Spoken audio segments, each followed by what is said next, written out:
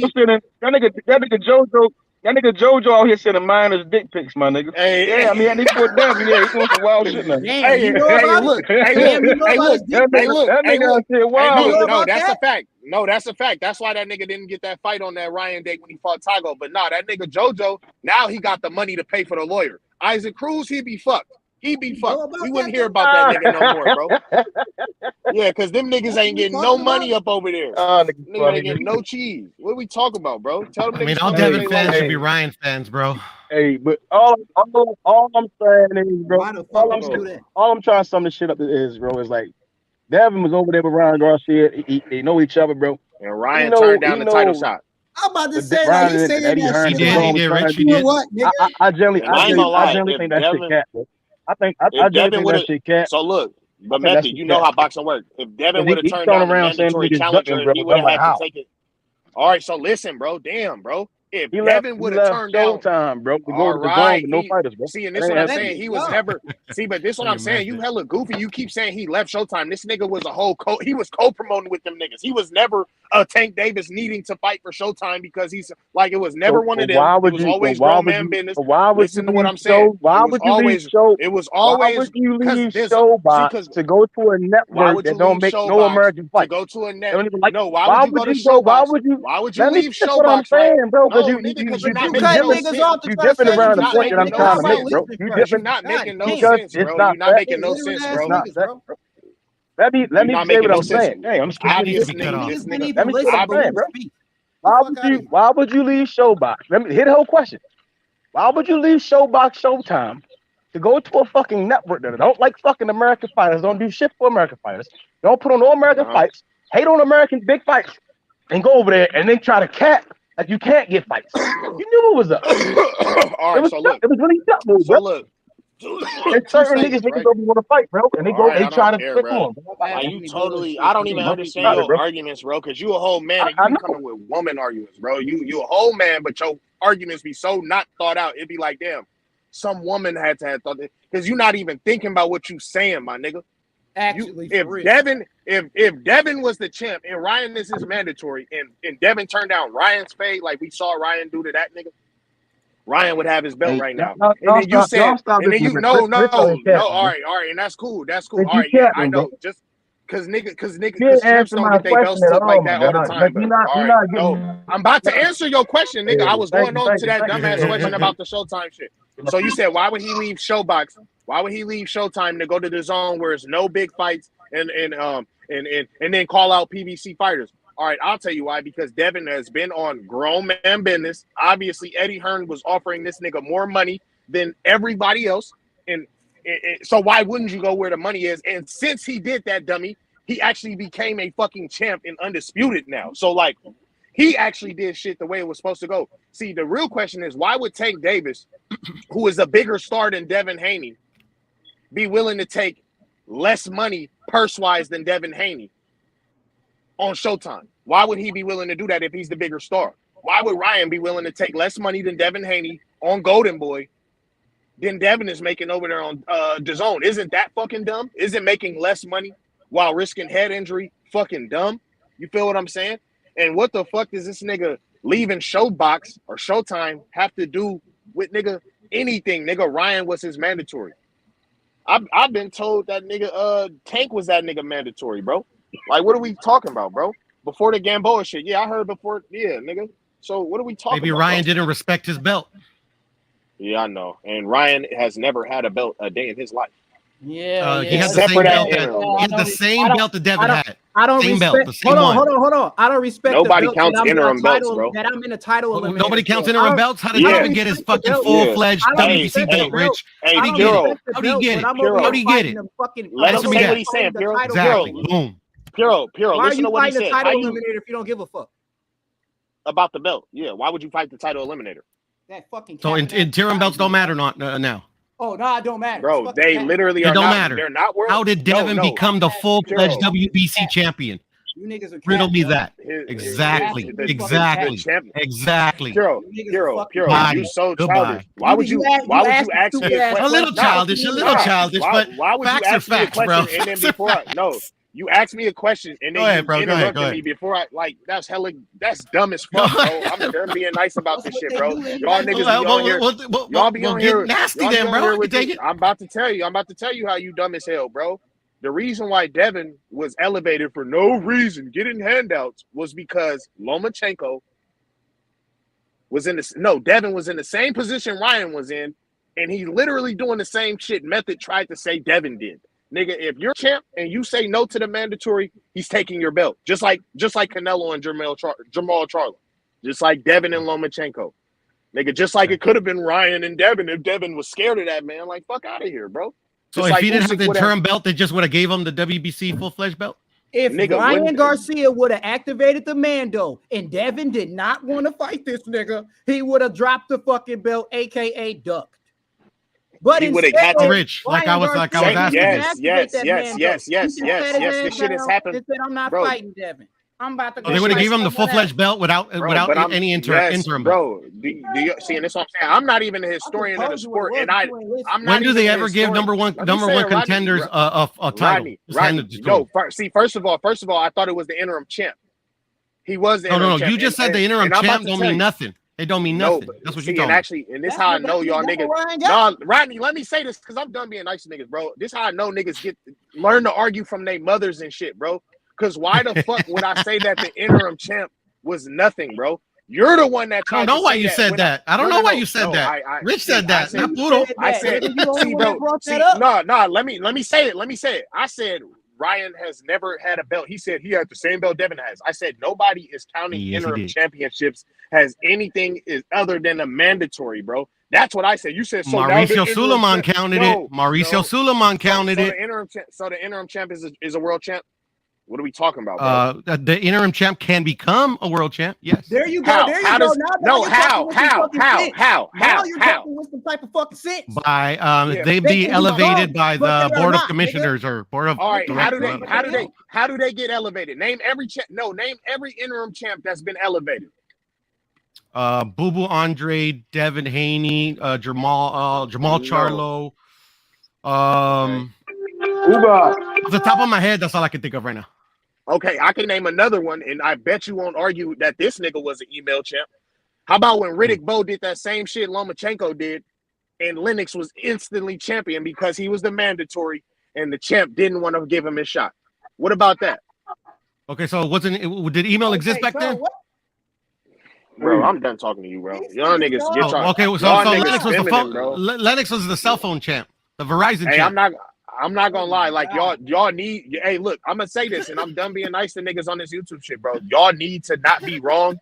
It's super feminine, bro. That shit. I'm wrong. I'm right. My position has not changed from day one.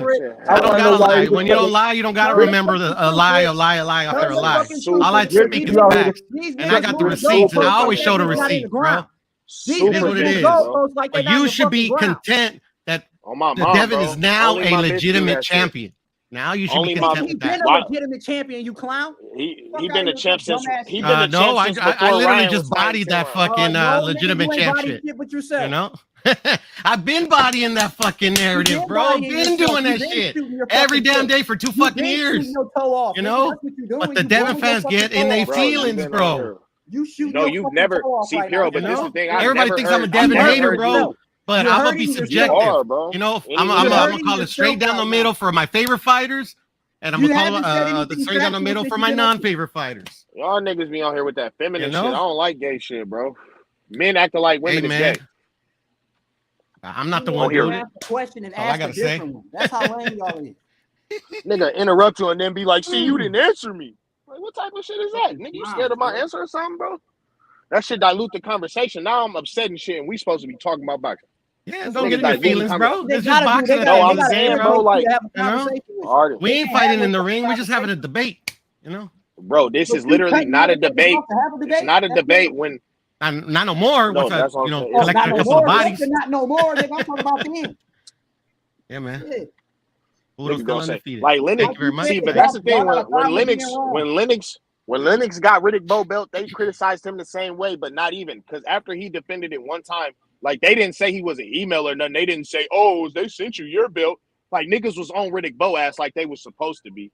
You feel me? Like they was supposed to be on Canelo ass. Like they was supposed to be on Lomachenko ass. Like they supposed to be on any champion who's giving up their belt to not fight the mandatory. You feel me? So Lennox, after he defended the belt one time, it took one time for him to defend his champ, and it was against a nobody. It wasn't against a somebody. It was against a nobody. But since he defended his belt, you feel me? Nobody was on him no more. This nigga Devin defended his belt 4 times, bro. So why we mad at Ron? Right? Why we mad at Ron? Rich. Why In their feelings, man. That's all. Why They are still we trying mad to at wrap Ron? their heads around getting bodies. That's all. I need to know this, right? I need to know why we mad at Ron Garcia for saying that he doesn't want to fight. Let Jay Simon get in here with y'all real quick. Jay Simon with you. Oh, my bad. Let's see what Jay got to get straight back to Method. Go ahead, Jay Simon. Rich and Method and the whole panel H Money. As fans salute of the sport of boxing, salute to everybody. It done got to the point where we got more competitive with our debating with each other than the guys getting in the ring and fighting each other. We more competitive than them. We way more competitive than with our debate. I wish these guys would have the same stance. Because if you really think about it, even when Tio was in the weight class, you know how much money all these guys could have made fighting each other? Too much. A whole lot of money. And it didn't matter who was the matchups. Even if you throw around in that mix, all these guys have been messed up in these fights at 135. They all would have been good fights, and it would have been fights that everybody would have wanted to see. You had Loma, you had Tank, you have Dev, you have Ryan, and you had Tio. It didn't matter who was the matchups and stuff. That would have been all good fights. And we only got like a fragment of a portion of these guys getting in the ring. Like I just said a while ago, we are more competitive as fans when I would debate than these guys are competitive with each other in the ring. All these guys would have made money fighting each other. It didn't matter who would have won or lost. All of them would have made good money fighting each other because all of them are hot names in the sport of boxing. Even with Tio coming off his loss, Tio is still a name in this sport. And all these guys could have fought. When I heard the title they gave these guys weight class, the Four Kings, I remember the original Four Kings. Them guys mixed it up with each other. No matter what, it was a weight class below or it was a weight class above. Nigga, I'm going to fight you. We going to meet up somewhere. And I'm looking at the situation right now. I don't know if it's the stance of the management. You know what I'm saying? Really dictating a whole lot on these guys' career. Well, a lot of times the career is in their hand, even though they're young. It's like, man, I really want to fight this guy. You know what I'm saying? I don't want this fight to get past me. I want to really fight this guy, especially when you had a loaded division like that. So what you think about that, Rich, in the panel? That was a loaded division. Yo, Jay Simon. I agree. Good point. Jay Simon, we didn't get none of those fights with them 4 young niggas. The only fight that happened was Tio and fucking Lomachenko, bro. And yeah, like that's the only fight that happened, bro. Yep. We didn't get none of them other fights. Devin became undisputed via another nigga. I would have much rather that came from Lopez. You dig what I'm saying? But yeah. I would say that it ain't got shit to do with management. Well, actually, it does have something to do with but no, it don't. Because I feel like managers and promoters have been trying to play risk management. I feel like these niggas are less manly men than those men, bro. Yep. I think they're not as manly. I think they are a lot more feminine, a lot softer. Not all of them, because it's obvious. You could tell the niggas that want to fight.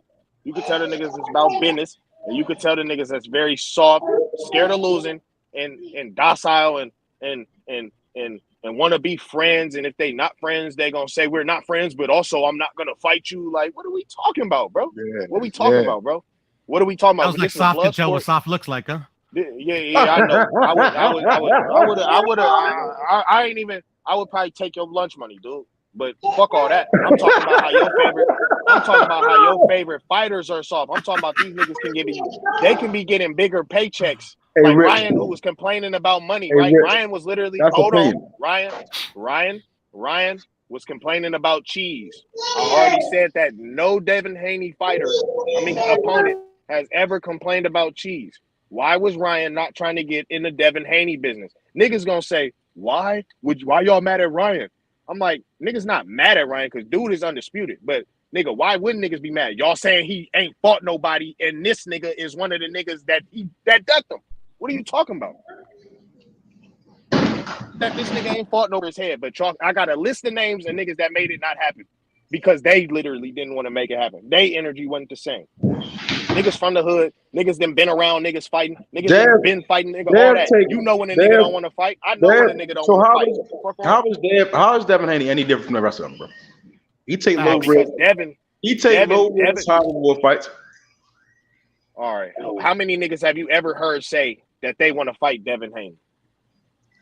JoJo. Right now. JoJo said it, and he not no high risk. JoJo ended up fighting. Hold on. Let me finish. JoJo, high risk, no reward. I mean, it was a low risk, high reward. The Narvaez, low risk, high reward. Gamboa, low risk, high reward. Cambosos, low risk, high reward. See, this is what I'm saying. All right, so Cambosos, JoJo, Linares, and Gamboa, low risk, high reward. Yet you rate niggas like Rolando Romero. You rating niggas like Emmanuel Tago. You feel what I'm saying? Because I'm not speaking for Tago. I'm not speaking for Tago. To fight Tago. But you bought up. No. See, but this is what I'm saying. In order for you to criticize Devin and his opponents, see, it's like you guys are ignoring them. I only asked who called out Devin because you didn't name out no niggas that we want to see him fight. But I can name out all the niggas that Devin name called out, and he's obviously adamant about fighting because he's still saying their names after he has nothing to gain from fighting them now. Like, he can literally be acting like them soft-ass niggas right now, and it'll be like, all right, this nigga got all the belts. It'll be he's ducking, but it's like, niggas do that. Like Cambosos, Tio, like Loma, like all them soft-ass niggas who got a name, you feel me? And now they gonna duck because everybody rate them. You feel me? Devin is not on that, bro. So he's obviously not like them niggas, bro.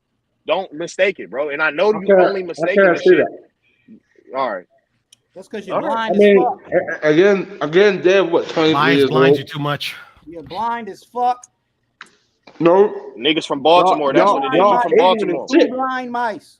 You from Baltimore, bro. Right. We sat up here and I seen niggas crying about taking Devin. Ain't nobody out there saying taking Devin. Niggas are saying taking Ryan, bro. Niggas is not out there saying all right. The world's the majority of the world wants to see Tank versus Ryan, right? It's two bad motherfuckers that knock niggas out for 11. Tank the highly skilled fighter, you know, and more of the star. Niggas don't really, and I'm saying this shit yesterday. Devin not a bad guy. I mean, it's just he don't have what they have. It's whatever the fuck people say. I agree. Again, the belts meant more shit, right? The belts meant more shit. JoJo would have came to that fight, automatically been offered a certain money. They would have already been offered so much more money, right? But when you look at Ryan and Tank, like they're damn near getting the same shit without no belts. I don't understand that. Talking about, bro. Hey, what's up? Hey, what's up, brothers? What's up, panel? What's up, chat? Salute. I don't think that everybody just like ignore the fact that the guy said this is a new super lightweight champion, super lightweight phenom. That's like that when they were just introduced Ryan Garcia. Yeah. Like, why are we talking about him at 35? Super lightweight. No, he just said he's now the new super lightweight phenom. His last fight was at 140. Hey, Rich, you got me cool. Hey, Rich, you made me forget about that shit. Damn, arguing with your ass. Man, he not a lightweight no more. Yeah, 140 guy. I forgot that shit. All right, so watch when the fight says lightweight on it. If it says super lightweight, that's one thing. No, he waited in a 140 pound. Bro, he waited in a 140 pounds. It came out of I his know mouth. they weighed in at 140. They said it was a catch weight, but when they announced the fight, right? It wasn't a catch weight. No, it was not a catch weight, and they said this is a super flyweight bout. They introduced it as a super flyweight bout. Yeah, but fucking Fortuna weighed 139, and Garcia weighed 140. Yeah. So this is not a lightweight fight. This is not a lightweight fight. Neither was his last fight. No, it's not a lightweight no, they fight. said the last fight. They said last fight was that wasn't it? Yeah, right. Because they're trying to fucking camouflage what the fuck is going on. The dude talked about Tank Davis. He talked about Tank Davis making a fight while he's moved up out of the fucking division. Yeah, he hasn't moved up. Hey, but they literally just introduced this dude as the new super lightweight phenom. Yeah. Why are they fighting at super lightweight? A smoke. I meant because what do you mean? Why are they fighting at super lightweight? Yeah. Why is this fight at super flyweight? Super lightweight. I'm assuming because he can't make lightweight. He seemed pretty. No, it's because Javier Fortuna's team requested this fight be at 140 because they believed 170 was not. 170. 7 weeks was not enough time to cut weight to 135. I think Ryan's too damn big. Hold on. Where can we find that information? Hold on. Where can we find that information? Let knockout. Go ahead, knockout. Boxing scene knockout. And so why did they boxing scene the information? Right. Sam Likowitz. Right. So if you could put that link in the chat, that'd be awesome. But really, that doesn't have anything to do with the fact that they just introduced this dude as the new super lightweight phenom. That he is about to tear up the super lightweight division. That's how they introduced the guy. That don't have shit to do with Fortuna. Well, that shit don't matter, man. Ryan he moved up. 35. He moved up. Fortuna requested. Yeah, it has something to do with him. Right. So Fortuna requesting this fight doesn't have anything to do with them projecting what he's going to do in the future. That is fact. Correct. Right. That is Ryan Garcia's team to talk about how he's going to perform in the future. They're saying who's making the projection? Who's making the projection? You or Ryan Garcia's team? Say again. I don't know. Whoever the who's fuck making the projection? You or Ryan Garcia's team? What do you mean me? I wasn't. Bro, I didn't have anything to do with it. Bro, what's your deal? No. Because you said Ryan Garcia is. Ryan Garcia is what I I'm saying. They, and then you asked me is it me? They are the ones saying. Yeah, because I was confused because you're like. The what does that have to do with them projecting he's going to be the super lightweight star? And it's like that's Ryan Garcia. I'm like, how is that Ryan Garcia? Fortuna again. All right, so you tell me who gave the MC the script to talk about Ryan Garcia? Was it me or was it Ryan Garcia's team? Or did he come up with it himself? Eddie Hearn, I'm assuming.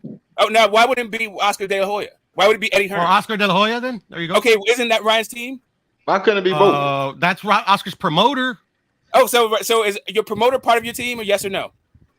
I don't know. What do you think? Okay, right. I don't know what you're like. I don't understand these questions. No, seriously, I don't know. What do you think? Okay, so what I'm telling you is, if anybody who represents you is part of your fucking team, the fuck are we talking about, bro? This is beyond fucking stupid at this point. Oh, they're promoting him as a 140. Does that make them a 140? On the one hand, like if you don't understand the people that represent you are your team, then what are we talking about for real? Well, like I said, I asked your opinion, and then that's not an opinion, bro. This is not an. I agree with you. I agree with you. That's his team. So it's promotion. What is the difference? How is it that doesn't make a difference? Like, they can say whatever during a promotion, drum up interest in a fight. Okay, all right. So what do you get out of obfuscating what Ryan's team is saying? Obfuscating what? You're arguing projections, bro. You're arguing projections. Okay, so I'm on my projections now. Again, you're trying to make it about me. The only thing I'm arguing is why do you keep trying to make this about me? He has not moved out the division. That's all I'm saying. Okay, great. I'm talking about Ryan's team. This is the third time you try to make it about me. What are y'all arguing? You're trying to make it about me. Okay, right. I got a question, I'm talking about how Ryan Garcia has moved up in weight. Three times to answer. I'm talking about how Ryan Garcia has moved up in weight. I got the response. I'm talking about how Ryan Garcia has moved up in weight. You already like derailed the fucking conversation. Ryan Garcia did not move up in weight. Okay, all right. So if he doesn't move up in weight, this was going to be a lightweight fight. The promoter of Ryan Fortuna, Javier Fortuna requested that this fight be at 140. Ryan's team said, okay, that's cool. That's why they're fighting at 140. We don't know what he's going to do going forward. Right. And all of that has nothing to do with Ryan Garcia being announced as the new super fucking flyweight phenom. Correct? Yeah, that's called promotion. Hold on. That's a promotion, right? Ryan Garcia came out his own mouth and said he's going to 140. But all of this is because it's Fortuna. Oscar De La Hoya is saying it because of Fortuna. Ryan Garcia is saying it because of Fortuna. Where are you getting this from, Puro? I already posted the link in the private chat. Right. So from one link, from that one link, you are now projecting that everybody is full of shit because of this, because Fortuna requested this fight. What did I say? You said it's promotion, i.e. bullshit.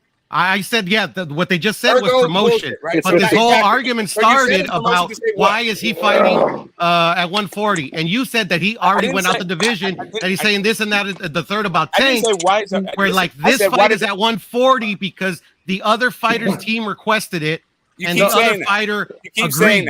You keep saying that. I'm not saying it. I'm not saying that. Samson Leibowitz is saying it. I'm just reiterating what he's saying.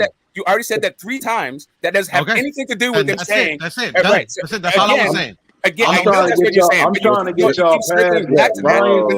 Ryan Garcia said he's going to. Ryan Garcia said he's going to 140. He said he knows he can get the Tank fight at 140. He feels more comfortable at 140. Can we forget 1 second what Ryan Garcia has said, what his team has said, what Javier Fortuna has said, and let's just look at the actions. Since January of 2021, Ryan Garcia has now had 2 fights. Both of them have been at 140. Neither one of them have been at the 135-pound weight limit. These is facts, bro. Yes. Why is this fight at the 140-pound weight limit? He's moving up. See, and this is the real reason. The real reason why nobody's gonna tell you. You guys have me drop receipts, and y'all, I ain't gonna even take a look. Right. Again, that is the one thing. So do you think? I don't understand how your one receipt supersedes everything else that happens. Easy. Like, okay, so how does that thing more important than every other thing? How is it more important than his last fight wasn't at 135? Them saying that he's now competing at 140, and he himself says he feels better at 140.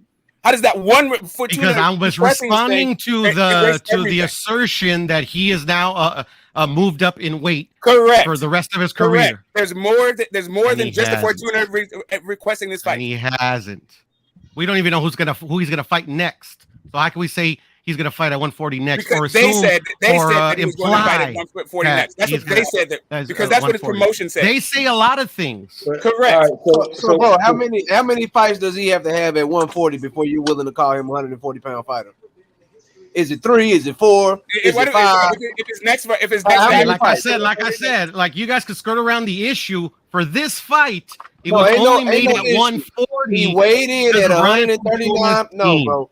He weighed in at 139 pounds against. And there's the receipts right there. Y'all don't want to read them. That's all y'all, bro. He weighed in at 139 pounds against the Go Box, and he's weighing 140 pounds for this fight. So my simple question is this: how many times? Why is he weighing 140 for this fight? Why is he weighing 140 for this fight?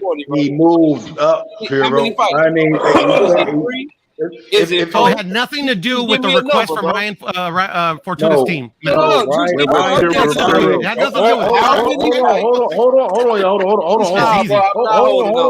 How many fights does he have to have at 140 before he's 140 pounder? Is it 3? Because obviously it's not 2. 2 is not enough for you. 2 is not enough. So is it 3? Is it 4? What's the number, bro? Go watch the weigh-in right here, bro. Like I said, you guys can disregard the facts all you want and give you guys his opinion. Go ahead. I got a question. Do y'all have a problem with? Do y'all got a problem with receipts? I just read your link. I just read the receipt. So I just read the receipt. Hold out his own mouth when Amara asked him about 140. He said he feels comfortable there. He wants to go up there. Came out his own mouth and contradicts whatever Samson is saying. And not only that, I just read the receipt. The reporter is the one that said that they requested it. The actual quote is, "We agreed to it because there's only 7 weeks left." Not that they requested it. So it sounds like Javier Fortuna's promoter informed BoxingScene.com on Thursday that it was actually their side that requested a higher weight limit for the 12-round fight Saturday at Crypto.com Arena. Fortuna felt he didn't have enough time to get down to the 135-pound limit. again for a so lightweight the fight. writers- Therefore, they agreed to box at the hold up a junior second. welterweight maximum Bro, of like, 140 why- pounds. Okay. All right, so Ryan And is quote, not it was Ryan. agreed to So Ryan here's what Garcia because we is only a had junior 7 welterweight. weeks. Here's Samson what the Lekowicz, writer Fortuna's said. promoter, told Hold up a second. BoxingTeam.com Here's following what a press conference at the Millennium Biltmore Hotel. And I quote, it's Ryan- normal. There's no title at stake. It's a Ryan good fight. Garcia It was only is 7 weeks not- away when we made the Bro, like, decision. why are you We made filibustering an over agreement on the everybody weight now? I wasn't immediately done before we I announced the wasn't done fight. speaking. So it would be fair to Okay, why are everyone. you reading the Nobody entire was fucking supposed article, to bro? know, but Why are Golden you Boy reading the did it entire right. article, bro? They didn't do like Canelo by wanting it at 133 instead Why of you reading the entire 135. End quote. article? Like, listen. Like the writer said, okay, bro. Easy work. What the fuck is going on right now? So check this out. The quote from the Scouts guy, are from being collected. Sam That's what's going on Leibowitz right now. It was agreed to because we only had 7 weeks. That was not what the quote is. The quote from the guy is. I just read it was word agreed for to fucking because we only word, had Smoke, 7 so weeks. you can twist It's my normal. words all It's you no want. I just read it word for word. Again, there's a difference between what the writer is writing and what the quote is. Right. So what the quote reminds me bro, of Thomas, man, Smoke, when he bro. played for the Broncos. Smoke. What y'all need to realize. Y'all need to realize. Y'all need to realize. This one is resolved. This one has been solved. Ryan is a junior welterweight, bro. Y'all just need to realize. Y'all But just it- need but to it- realize that this nigga Puro is probably one of them niggas that be saying like that my truth shit. So really, the My truth truth. does not fucking matter, bro. Like I ain't gonna lie. Hey, And, Rich, you know you if just make Ryan- it easier for myself and got make it, yourself I look got it, even I got worse. it, but I don't understand like if why Ryan you have to Garcia talk over is fighting some at like 140. why are you so afraid to let somebody else speak? Damn. That's what I don't understand. Like if you Jesus. so like If Ryan if you're Garcia- so Because you do the same thing, Smoke, and it's free smoke, bro. If you can't handle the free smoke, what do you want me to do? When did it What do you become want me free to do? smoke? It only became free smoke when I started speaking.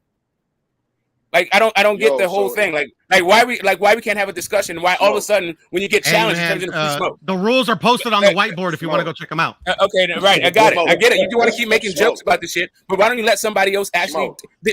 Well, yeah, man, because your arguments are a joke in this particular fucking debate, bro. You want to talk about? So yes, I'm going gonna joke about how you got. You want to talk about how you got receipts, and if you want to just be a clown, then just be a fucking Yeah, clown. and I just let us gave have the a fucking receipt. talk- and your receipt turns out the actual quote from the person, not the fucking writer. I just read the says that I just they- read the they word agreed to a thing. verbatim. Yes, the entire article. Part of I it is read what the the quote writer wrote, and part of it is a verbatim. quote. Right. I Part of heard it is a quote. Part of it is a quote, and part of it is what the writer wrote. There's literally a whole paragraph that is a quote from Samson. Correct. And then no part of that quote that he said he requested it. How about we just play what Ryan Garcia said out his mouth? I think Bro, that's if Ryan Garcia is a 140 fighter and he's having 135 pounders come up to fight him, bro, that's some other shit, bro. I ain't gonna lie, because he not even. That's him not telling 140 so easy, fighters he's man. a bet. No, listen. I don't know why y'all even try with me, man. Why are you scared of what I'm? I don't say? like looking stupid, That's like- man. The that's feeling like- ain't mutual. That's like. I mean, but that's it doesn't him matter. not It's telling all it is a 140 discussion. fighters. This is not even about you looking stupid. Like it's a cool I- fucking. Ain't a It's a discussion, cool bro. article. This ain't a discussion, bro. I You guys are understand giving what you opinions. Sorry, I'm giving Rich. facts. I It's not understand even what about you. you looking stupid. Like it's not even that serious. You don't have anything attached to this unless you make yourself attached to it. Like this is just fucking facts. I'm defending the sport of boxing, bro. Hey, That's it's what I'm Friday, doing. man. Rich. Y'all got your panties in a bunch, man. It's Rich, Friday, man. Rich, I understand what you're saying. Yeah, a little bit, Method. Like, Rich, I what if understand what he you're was saying. not- In words, you're saying Ryan and his team is basically straddling the fence. It's like if I make a definitive stance and say junior welterweight is going to be my division, these guys at 140 are going to start calling him out. Exactly. I don't think. I can buy that, Jonathan. It's like I can you- buy that. It's like you I can deal fighting with that. at 140. You fighting at 140 against 135 pounders, while at the same time not even letting the 140 pounders know that you're available. Because when they first announced the fight, it's a lightweight fight, but then later on it's they doing a catch weight. Like that's But he some not. other shit, bro. He's not. See, you putting your own narrative on the shit, right? He's Bro, not that's what talking happened about both none times, of that. bro. Hold on. He's not talking about none of that shit you talking about. The nigga, that's why I said if y'all play what the nigga said out his own mouth, take everything he say, he not worried about the shit you talking about. He not worried about the shit Devin talking about, like shit Al, Bob, none of them niggas talking about. He talking about Tank Davis. That's all the nigga want to talk about. That's all he got his focus on. That's all the nigga want. He don't give a fuck about nothing else. When y'all start putting y'all shit on another nigga, that's the problem. That's the problem, nigga. The nigga want to fight Tank, and that's what are you talking about, bro? First off, What are you talking about, first bro? off, you sound ridiculous. Listen to a sound guy dumb who's as fuck, bro. I'm not having a debate if niggas don't listen to what the fuck came out of this mouth. I'm listening to you, but you just interrupted me to tell you that I'm not listening to you. So anyway, like I I'm was saying, saying, if niggas ain't gonna start the dialogue, you didn't hear what I'm saying. The last words that came out of his mouth, Ryan Garcia has said this time and time again. I don't understand like why this time we're supposed to believe him. That's A. B. Oscar De La Hoya himself said that the fight ain't fucking happening because Al Heyman.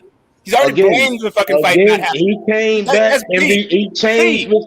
This is what I'm saying. You stepped in that path. I'm not. I wasn't done. You gotta go hear what came out Oscar's mouth and what came out of Ryan's mouth. Oscar said it's easier making the fight now working with Floyd Mayweather, bro. He literally said Floyd don't, bro. He literally said Floyd don't fucking want to go outside his stable. He literally said Al Heyman and Floyd don't want to go out his stable yesterday. Listen, go he watch said that yesterday.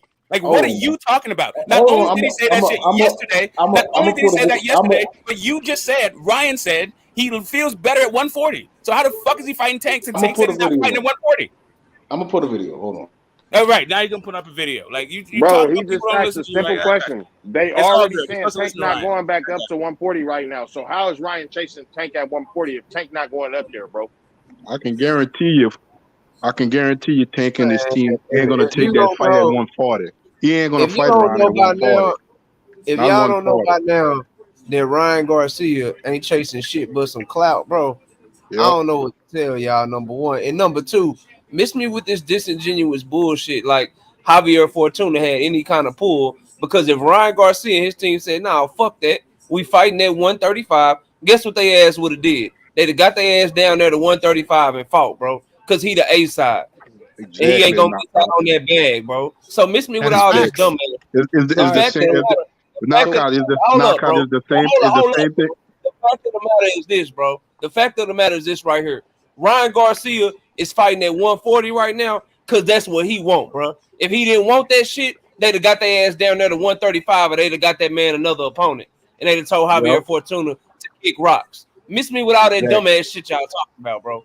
Stop that shit. That is your opinion. Hey, but look, no, but how cowardly would it be if this nigga was literally at 140 in his brain, his whole team? We're at 140 now, but we're not gonna tell everybody. We're gonna schedule 135 fights, and then 6 weeks before the fight, we're gonna announce that it's a catch weight.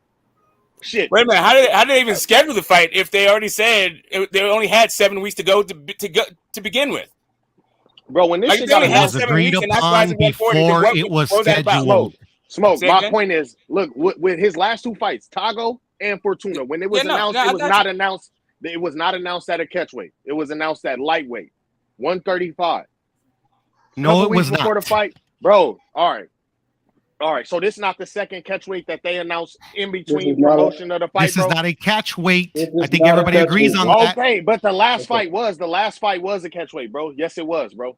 The last fight with Tago was a catchweight, but when they announced it, they wasn't saying no catchweight shit. They announced that shit later on when Ryan couldn't make the weight. But now we know that this nigga damn near always wanted to weigh in at 139, 140.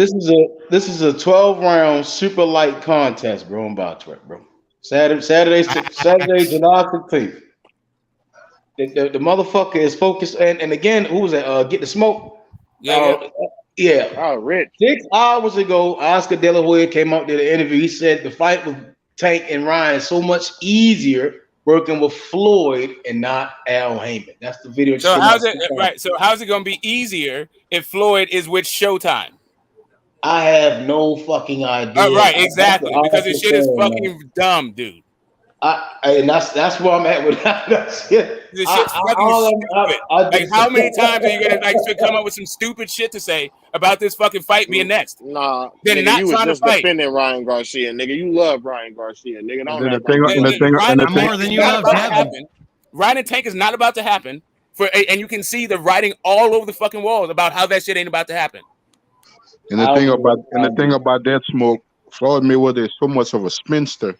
You can never actually believe what he's gonna say neither, because he'll pull out a rabbit out of nowhere and put Tank in a fight that we ain't even really thought about, looked at. That's how they operate. Yeah, I get it. If Ryan Garcia was on Showtime or part of, then I'd be like, yeah, they're about to fight. But like, is Oscar about to give up Ryan and the zone to send his dude over there to get knocked the fuck out on Showtime? Of course he's not. Is Floyd about to send his only fucking fighter over? Leave Steve Espinoza, the guy who's be breaking him off with $1 million checks on the regular, right? Is he going to leave him to go to the zone? Of course he is. This is where we gotta start paying attention to all of boxing, bro. So what I'm supposed to believe from Oscar De La Hoya is that he won't let Jaime Munguia, who is a more proven and at this point in his career a better fighter than Ryan Garcia, he won't let Jaime Munguia go fight Jamal Charlo, but he's gonna let a more popular fighter who's not as good, who can make him even more money than Jaime Munguia can right now. He's gonna let Ryan Garcia go fight Tank Davis, though. Get the fuck out of here, bro. The fuck? What are y'all talking about, bro? Get the fuck out of here. It's retarded. It's retarded, bro. This is like literally like, oh yeah, they up there because Fortuna requested it. But like Ryan was like, oh yeah, it was already to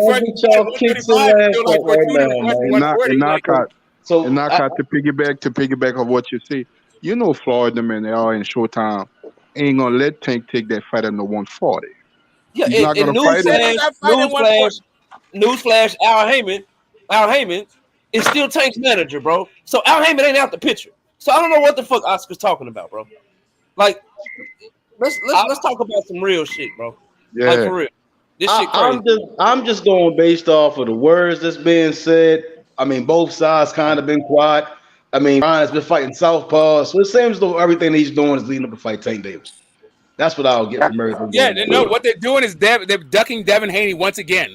And what you're doing is providing cover again. I don't think nobody is ducking Devin. Devin has a lot of work out there for him to go get. That's it, right. Nobody's ducking Devin. He wants right. Nobody's ducking Devin. So the reason why Ryan Garcia didn't fight Devin was because what? Say again. The reason why Ryan didn't fight Devin was why? Because he didn't want to. Right. So the reason why Fortuna didn't fight Devin was why?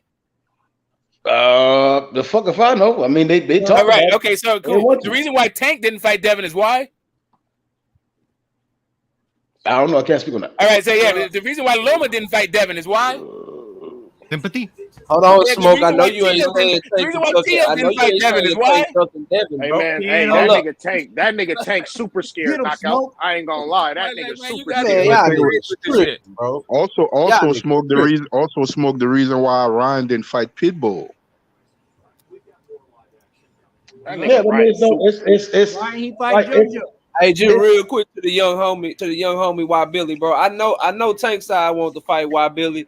My contention is that Ryan and them don't really want that fight with Tank, bro. That's what I'm saying. But I know you 100% on point with the great job that you do over there talking to Espinoza and all your other great interviews and great content and shit. My contention, bro, is that Ryan Garcia, Oscar De La Hoya, that side, they don't really want smoke with Tank like that, bro. They just clout chasing. That's what I'm saying, young brother. And also knockout. They can't campaign at the weight class no more. And they just need to just come out and just admit it. We can't make 135 anymore because it's really before Fortuna, even though he bypassed him last year, we was really supposed to be looking at Ryan and Pitbull. That was the talked about fight, Ryan and Pitbull, after he fought to go. And that fight all of a sudden disappeared and stuff because Ryan can't make the weight anymore. And people just don't want to deal with the fact. It's life. It's nature. He can't make the weight limit anymore. No, this is all. I would drop receipts how that's not true, but Devin's not being ducked again. Pay much attention. This is all the shit is so that people can say Devin's not being ducked. It seems like the Devin fanboys think everybody does. Right, I got you. Even like you got to. I'm saying that's he didn't duck Smoke, but you threw Tank name in there, and that shit. Now that's dead ass wrong. That boy Tank. I'm sorry. Is there a reason why Tank didn't fight Devin? Like, clue me in. Yeah, Devin signed a stupid ass deal with Top Rank, so he ain't Devin said. Yeah, Devin said. All right, hold up a second. I don't. How is Devin's deal with Top Rank make him unavailable? Because he got to fight Kambosos. Well, that's not it. But that's only if he fights for the belts. And that whole first of all, you can't activate a mandatory. I heard it. You can't activate it. You can petition it to become a mandatory. But why would Tank Davis petition that shit? No, I'm not even talking about that. I'm not even talking about that. I'm sorry. No, hold up. Sorry, I got it. But knockout challenge, what I'm saying, right? 75-25 is a mandatory split in the WBA. Hold up. Let's not get distracted. I don't see why not. Devin Haney is only contracted to fight Kambosos for the belts. Devin Haney says, I don't need the belts. Tank says they don't need the belts. They don't like the sanction fees. So what's the problem? Career suicide. That's a problem. Bill Haney said that shit. And until they actually make a move, they can't even negotiate. Because guess who can hold Tank Davis liable if he try to go negotiate with Devin Haney and Devin Haney is tied down to another contract? Kambosos' team can. So if Devin Haney and his team really talking about something, they can drop them belts. But they ain't talking about shit. That's why they ain't dropped them belts yet, bro. It's all a cloud chase. That's a novel idea. That's a novel idea. Totally full of shit, but it's a novel idea. Hold up a second. You can talk like first off, Bill Haney is Devin Haney's manager. He's not just his dad. That is his manager there to make a fight. He's saying to you, we can make this fight next. My obligation is with the belts. So if we can come to a deal about the fight next, then I don't worry about the belts. I will drop them, and then we can make a fight. You don't drop them. Why would Tank trust that? Why not get rid of Kambosos? Why, if you serious, why not get rid of the hurdle first? Why they can't just pay Kambosos some step aside money so they can really negotiate? Or they more interested because the negotiation has nothing to do with Kambosos at all. All they have to do is drop the belts. You keep going around that whole thing, but all they have to do to get rid of Kambosos why haven't they dropped the belt, Smoke? Because they don't have a fight next. Exactly. Tank don't even say he want to fight him. That's why. Why would we drop our belts if this nigga don't even act like he want to see me? This nigga been ignoring me. That's the narrative shit, bro. That's what I'm saying. Because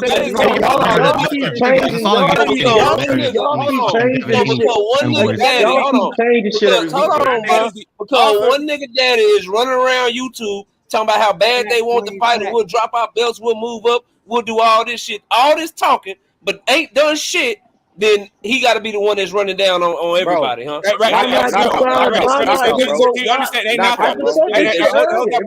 Hold up a second. Hold on. I'm trying to say this one part. If he really want to fight, right? Why go the fuck from Showbox to the zone to Top Rank to keep talking about you want to fight this guy and that guy? He actually wanted to make some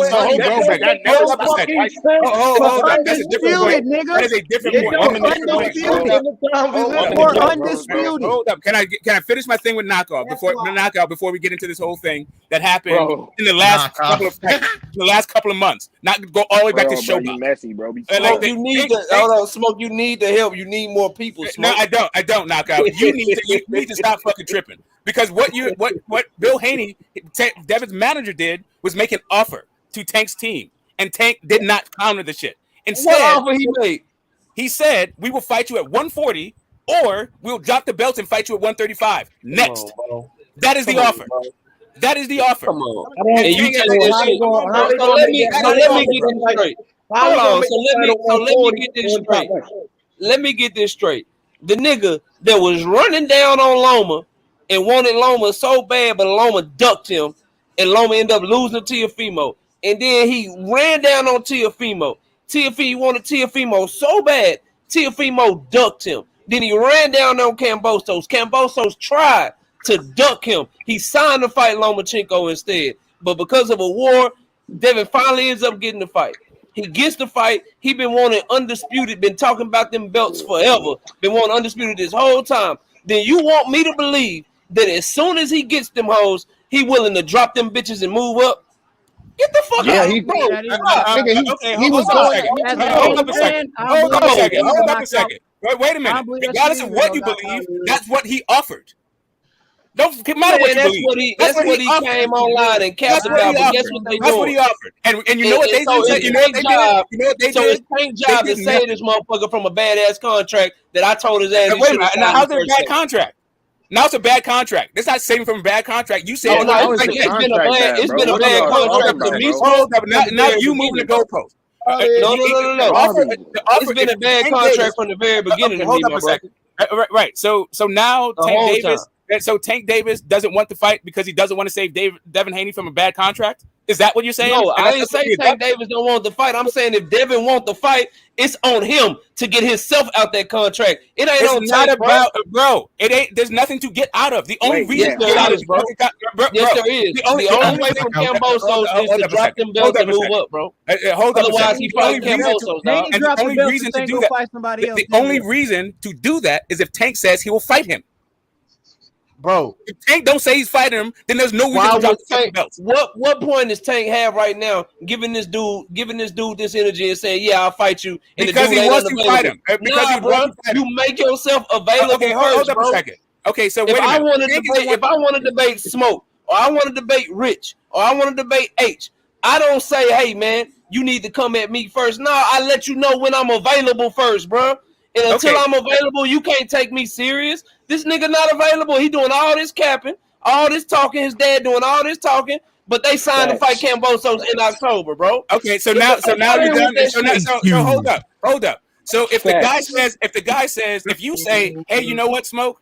I'll fight you. I'll debate you next," and I already got a fucking debate planned for that same day, and I say, you know what? Fuck that debate. I want to debate you instead. I'm gonna drop this fucking debate if you really talk about debating me next, and then you don't answer that. That's what's going on. The dude said, what happened. I will get out of my obligations and fight you next if that's what you're talking about. And now Tank ain't talking about this shit. Now it's about, oh, why should I save you? Like, bro, you the one who said you wanted this shit next. You said that. Nah, Tank ain't. No. Tank ain't say why should I save you. Tank team. I'm saying Tank said I want it next. Tank said he wanted next though. He said he wanted next. Hold on, bro. Tank, cause go look it up on the Rise podcast, bro. Tank team said, cause neither one of these fighters is talking. Let's keep it a book. We talking about Bill Haney, and at this point, we talking about Calvin Ford. No. That nigga Devin done said Tank name in like 4 interviews. No cap. Tank. Bro, he said those fight interest him. He said those are the 2 fights he wants. Can you play me the interview of him talking about dropping shit? Or is I can play the Let me get this point out though. Hold on, let me get this point out. Cause I was talking. I'm gonna forget this shit, y'all. My memory ain't as good as it used to be. So what I'm saying is, bro, at the end of the day, Calvin Ford and Tank's team, they said, look, bro, if you really talking about this shit, you got your shit with Kambosos. Handle that in some form of fashion. I don't know if that means fighting him. I don't know if that means paying his ass step aside money, but go ahead and do that so we can come to the table and make a fight. That was the response right there, Smoke. So I don't know what more they supposed to do. Now that's on Devin Haney. That's on Bill Haney. You have a fight lined up. You the one with a fight date. Tank ain't got no fight. Tank ain't got no fight date, my brother. Bro, on you to get out of that shit. So you can knock out. You're doing too much, bro. You're doing too much. You're doing too much. You already made your point, bro. You're doing too much. First off, Devin don't have a fight date either. Secondly, Bill said, I will drop the belt so you don't have to tell me how to deal with fucking Kambosos. He told you how to deal with Kambosos by dropping the fucking belts. Well, why we believe in his word? Why wouldn't you believe his word? Because they don't lie. When do they lie, bro? When do they lie? You won't take to... Hold on, Bill ain't lied. Got the belts and now he about to drop them. Calvin Ford gonna tell him what to do. He told you, bro. Our obligation is to the belts. That's the only thing we got to worry about. If we want to defend, if we want to defend the titles, we got to fight Kambosos. If we don't want to defend the titles, it don't fucking matter who we fight next. We can fight you at 35. You think taking him should be trying to negotiate with him when he ain't dropped no belts or nothing? Again, as soon as Tank, why wouldn't he? Why wouldn't he? As soon as Tank says, if I say to you, I will drop my foot. Like I got a debate, I will drop the fucking debate to fucking debate you, and then you don't say nothing. Then why would I drop the fucking debate? I already got scheduled. Smoke. We already went over that. What you said happened first. That's facts. But what you're not finishing up on is after that. After they said we will drop these belts, we will do this. Calvin Ford said, "Do whatever y'all need to do to get him out the way, and then we can make it happen." So they have responded. Now it's on your guy. Now it's on Devin, bro. No, what he said was pay the guy step aside money. Kellen Ford said pay him step aside money. I mean, shit, step aside money, or you can drop the belts, right? No, he said pay him step aside money. That's what he said, and then he said, "Oh, I'm not going to talk about your business." I'm sure if they say, "Hey, we didn't decide," that's what he said. That's what he told the dude to do. And what he said was, "Don't worry about my." Bill Haney said, "I don't need you for a fucking financial advisor or to help me work out my shit. All I need for you to do is tell us how we gonna fucking fight." Just go ahead and make the fight. Just trust me. Just trust me. I don't need you to tell me to do this. I don't need you to tell me to do that. Just fucking trust me. It don't work that way. Okay, hold on a second. Smoke just contradicted himself. Shit. Okay, hold on a second. What would happen? What would happen if Devin was to drop the belts, bro? What would happen if Devin was to? What would happen if Devin was to drop the belts? I believe based on Calvin Ford's word, they would go into negotiations and make the fight, right? Okay. So why after? Devin, listen, bro. This is my point, Rich. At the end of the day, it's dumb. I ain't saying it's illegal. It is dumb business for anybody to try to go into contract negotiations with someone who is unavailable, bro. Like, you have to show somebody that you would like before they can. Ain't nobody just Al Heyman and them. They're not just taking the motherfucker word, bro. They're not just gonna be like, "Oh, you said you dropped the belts. Oh, you said you're gonna do. Okay, cool. Let's just go ahead and make a fight." Nah, bro. Before they start wasting all their resources, doing all this negotiation and shit, the other side has to show them that they can actually negotiate, my brother. And until Devin Haney either A, drops those belts, or B, pays step aside money, Al Heyman is going to be advising Tank Davis like, "Nah, bro, well, I'm going to tell you to go into negotiation with somebody where the other party has already said, I want my rematch. The other party has already said, I'm activating my rematch clause. Well, I'm going to tell you to go try to do business with somebody who look like they tied up. It's on Haney and them to show that they not tied up, bro. No one's going to do it. That's a cool point. It's not a cool point. No, it's a cool point. I didn't say it was a great point. I didn't interrupt him, but I'm not really interested in your fucking critique of his fucking point. That was totally fucking stupid. First off, Smoke, you my brother. I ain't said a stupid word a day in my life. I'm just talking about not you stupid. I'm not saying you're stupid. It's stupid. I know what you said. I ain't said a stupid word a day in my life. No, I'm trying to tell you what you just said about it being stupid to negotiate is stupid. You just said you use these fucking words about it. That is a fact. That's a fact, bro. So I'm gonna tell you straight up, Andre Ward. To get the Kovalev fight, he did that shit 3 fucking fights in advance. Of course, you can fucking negotiate that shit. You can negotiate for the next fight. You can negotiate for the next fight. You can come up for terms for the fight after next. There's any number of ways that you can negotiate if you're interested in actually making the fucking fight. You don't need to hide behind Cambosis if you're really trying to make the fucking fight. Stop it. Smoke.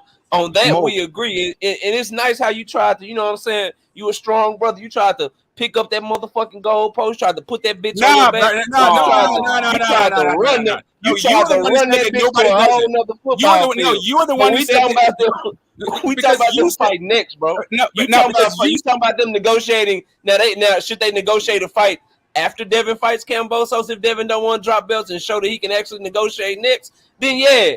But that's a totally different conversation you have, bro.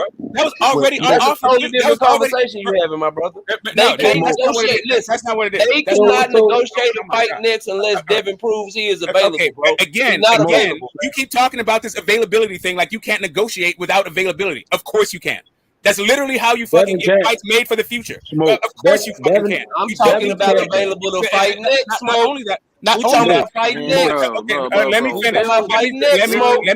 Let me finish. Also, that's moving the goalpost right there. You said you're moving this shit, Smoke.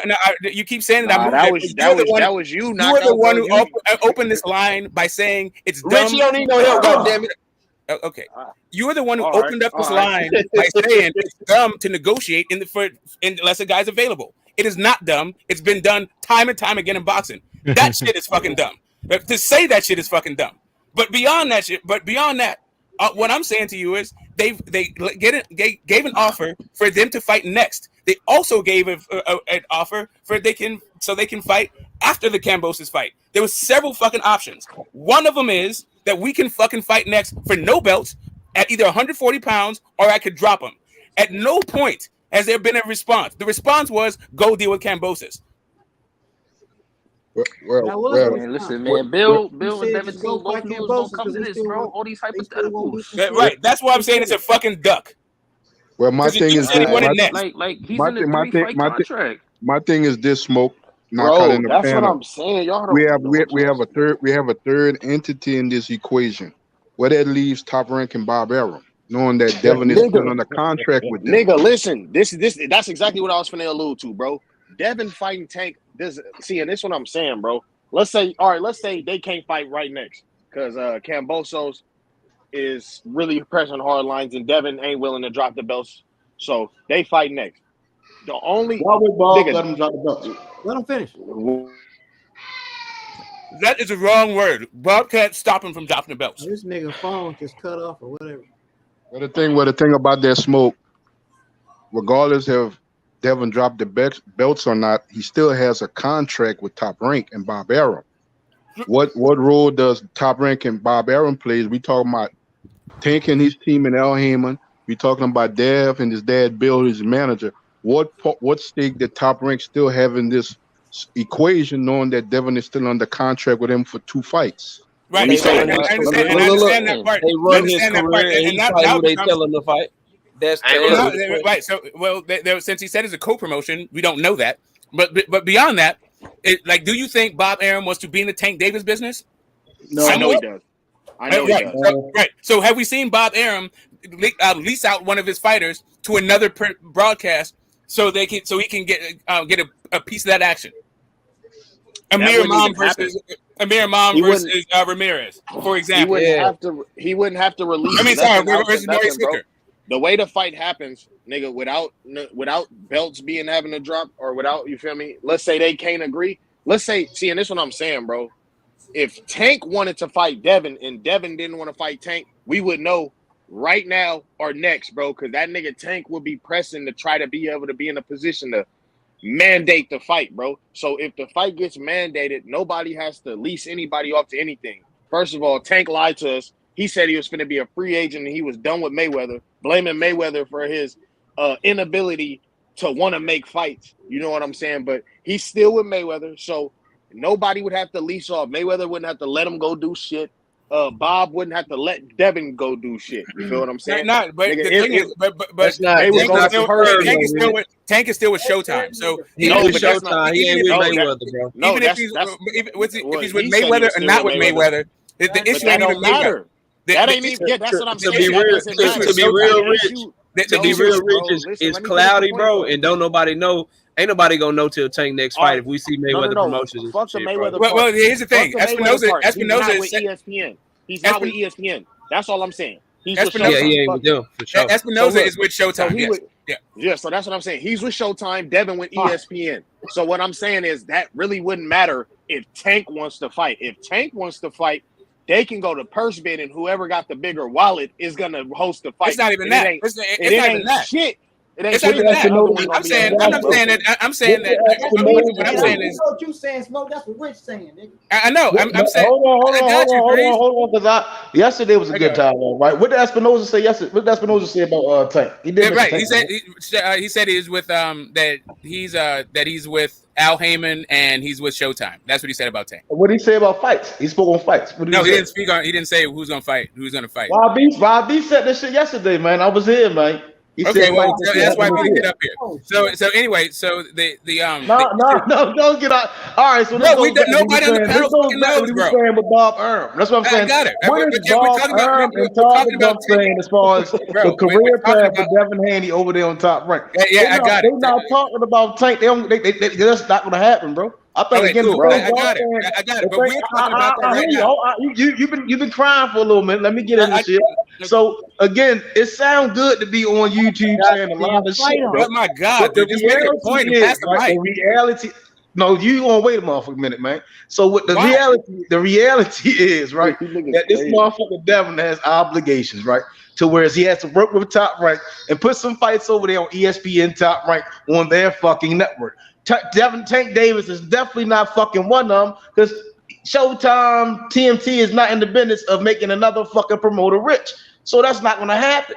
Devin and them know how to fucking make the fight. Their ass is not on Top Rank. They over there with Showtime making a fight on fucking Showtime. None of that shit they saying makes sense. This is the same dumb shit they were saying on the zone. Niggas is doing this, that, third. Then why the fuck they leave the zone to go the top rankings go fight Cambosis who fight on Probella? This shit is cat, bro. I've been saying this shit I for swear weeks. to God, you be talking in circles. You didn't even say shit, bro. I swear you didn't even say shit. The only way Bob Arum is going to be in the Tank Davis business is if he sends one of his fighters to Showtime. Period. Bob Arum, Devin is signed to fight top-ranked guys. I wasn't done. You said I was crying for a while. And Bob Arum has plenty. And that's what Noah's talking about. Also, Devin Haney is on a short contract with Bob Arum.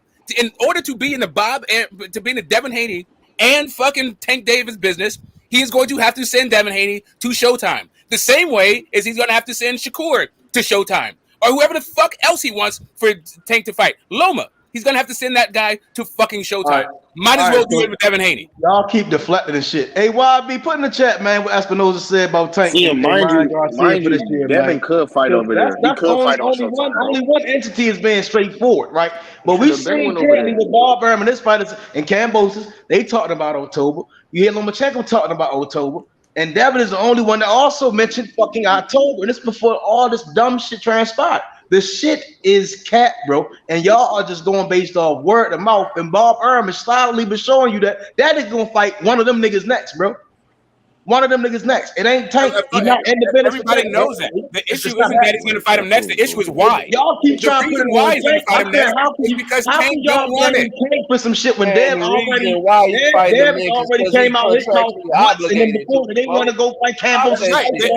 He's only contractually obligated to defend the belts. And he ain't breaching that shit. He ain't willing to breach that shit, bro. The only reason, right? You don't have to breach it. Ain't willing to breach that shit, bro. If you drop the belt, you don't breach it. The breach would be if he tried to defend the belt ain't willing for somebody else.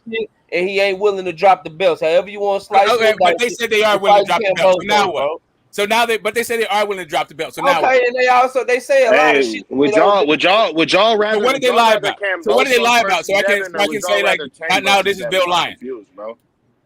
All you gotta do is catch my live stream, bro, where I broke all that shit down with the interview. Nah, I mean, I got it, bro. Hold on, bro. There's a reason that the man don't answer. Like, come on, dog. Like, we too smart for this shit, y'all. There's a reason the man don't be answering straight questions, bro.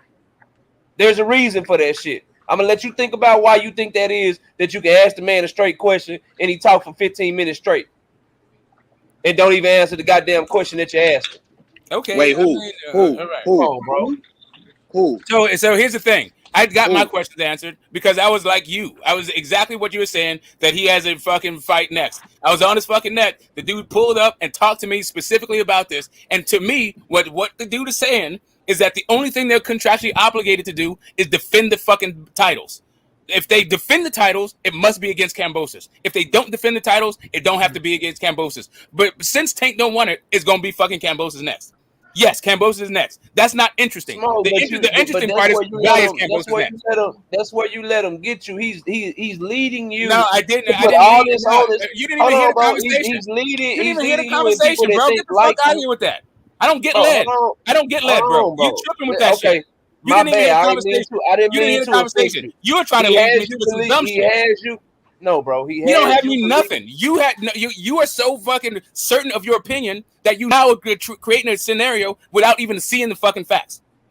Not trying to hear this shit, bro. I've been saying nothing but Bill Haney word against facts, though. Spoke. And now I can tell you, I talked to you, bro. When does he lie, though? When did Bill Haney? When did Bill Haney ever lie? Let's end it right here. I'll end it right here. Did you hear the shit, bro? Hey, Knockout. Did you hear the interaction I had with Bill? Did you hear the conversation I had with Bill? Yes or no? I've heard. I didn't hear nobody talk about Bob Arum yet. That's why I want to hear talk Bob Arum. I don't know which one you're talking about. But nah, you didn't hear. All right, cool. We heard Devin talk. We heard Calvin.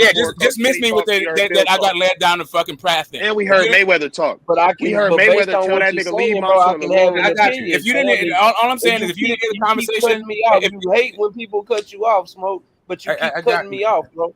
Yeah, sorry, bro. Go ahead. You hate when people do that shit to you. No, I don't really hate it. Whatever. It is what it is.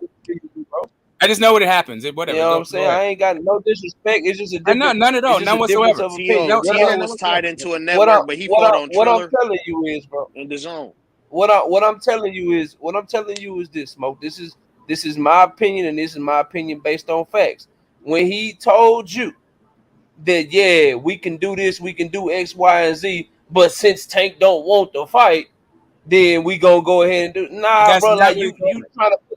Okay, he's trying to put it on Tank when in reality, bro, it's not Tank's job to go make a fight with you. You said you want to fight him. He said he want to fight you.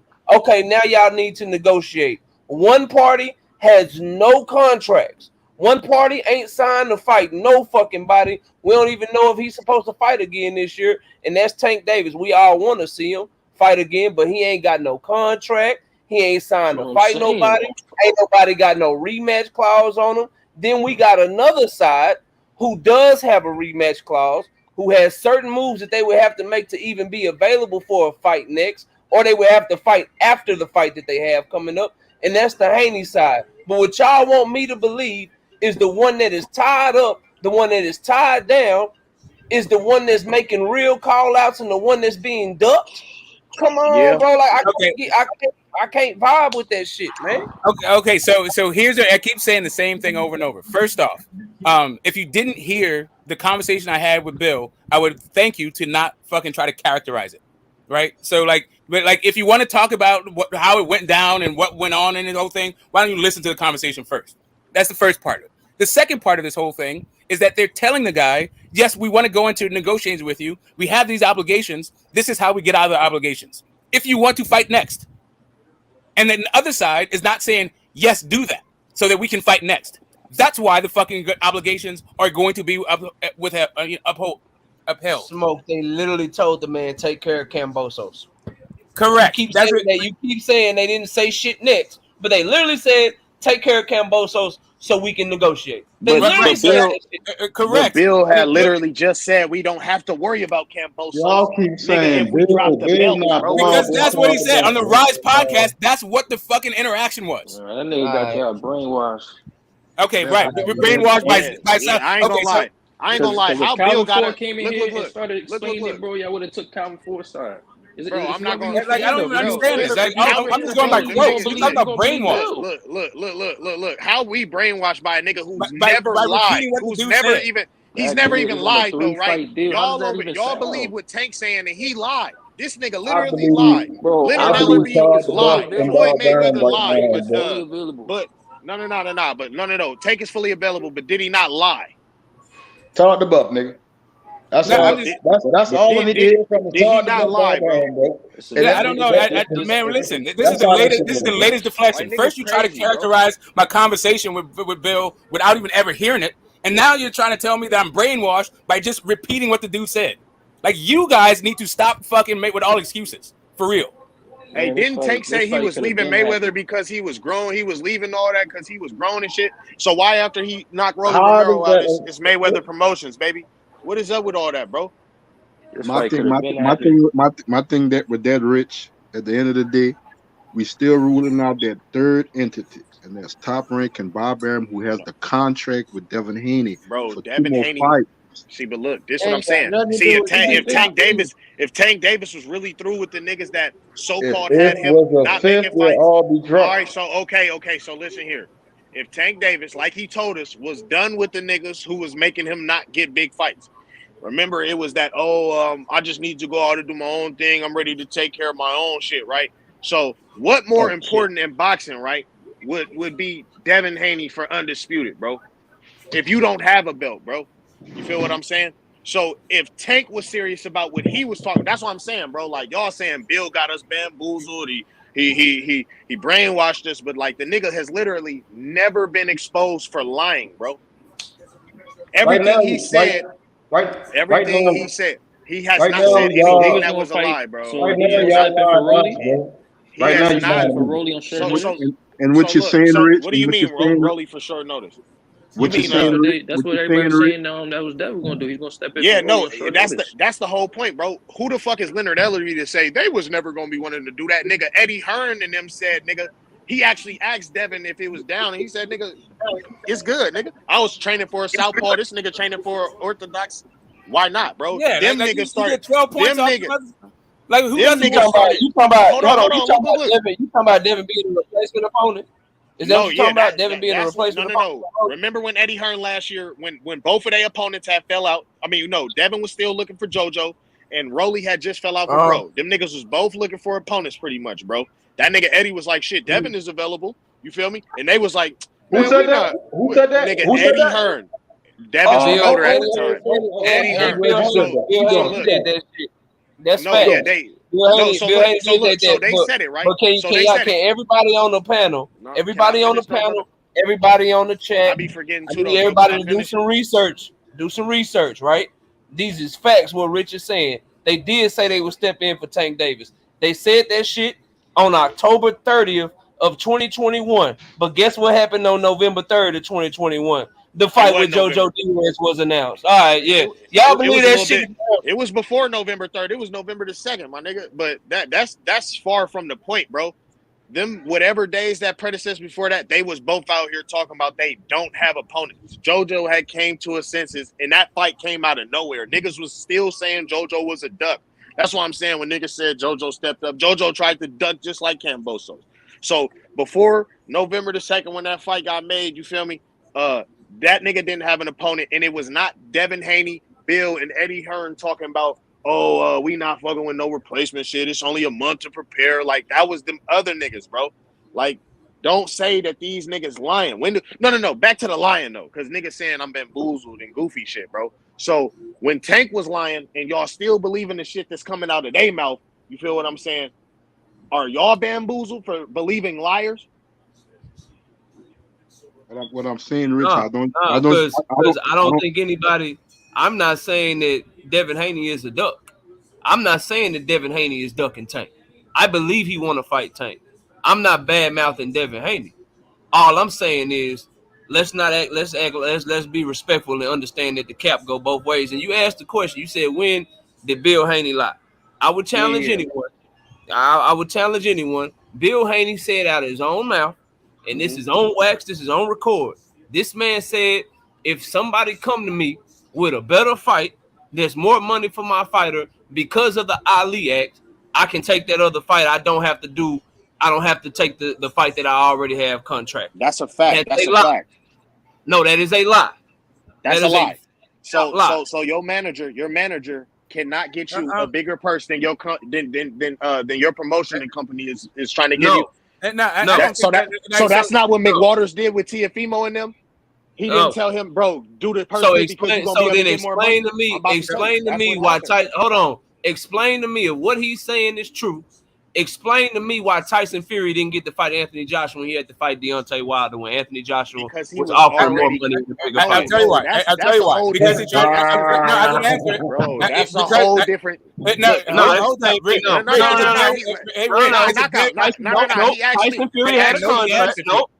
Tyson Fury had a contract. He was offered more money in a bigger fight, but he couldn't take that hoe because he had a contract. And you know why? Because Tyson Fury needed to defend the title. He was trying to defend the title against somebody other than Wilder. And the title was fucking under contract. The same way with Kambosos. The titles are under contract. If Tyson Fury releases the titles, he could have fought AJ, but it wouldn't have been for undisputed, and so the fucking money would have been different. So Tyson Fury wasn't willing to drop his belts, but correct. No, I ain't gonna lie. I ain't gonna lie. No, but I ain't gonna lie. Knockout, bro. That what you saying, bro? The Muhammad Not Ali only that, but I got to do a better one for the Muhammad Ali Act. If you go back to Luis Ortiz when he was supposed to fight AJ, right? And they talked about the low ball offer and all that shit. And it turns out that the offer was like for $5 million or something like that. But the promoter for Luis Ortiz already had an offer for the same amount for Deontay Wilder. So even though Luis Ortiz and his manager wanted AJ, the promoter blocked that shit. And the manager was ready to sue the promoter if the money wasn't at least as much because of the Muhammad Ali Act. Like they would have had to, like the money that Wilder would have had to be either the same or more than the money that Eddie Hearn offered, or Luis Ortiz and the manager could have gotten out of that promotional contract. So yes, there is a financial requirement, but I don't think that would have made the fight happen next, and that's something that you have to sue for. So even if he's wrong, because he's lying, he could just be fucking mistaken. He can be wrong without lying. Nah, but he wasn't wrong though. That's how Teofimo was able, and that's why I'm saying y'all keep saying niggas is contractually obligated. No, bro. Nigga, if let's say, when T.O. didn't fight on Bob Arum's promotion, he got a piece of the purse. Just like Eddie Hearn is gonna get some of Boo Boo Andre next purse.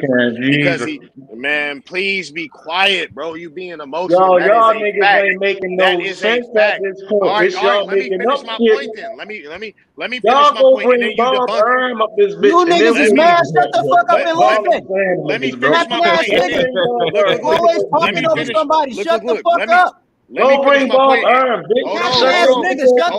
Y'all are just so disrespectful. Hold on, bro. Let me finish my point, and then you can debunk me, bro. You can debunk my point when I'm done, bro. I was finna be done in a second, bro. I was just finna be done, bro. Nigga, just like Eddie Hearn is finna get what is it like? Is it like 20% of the purse?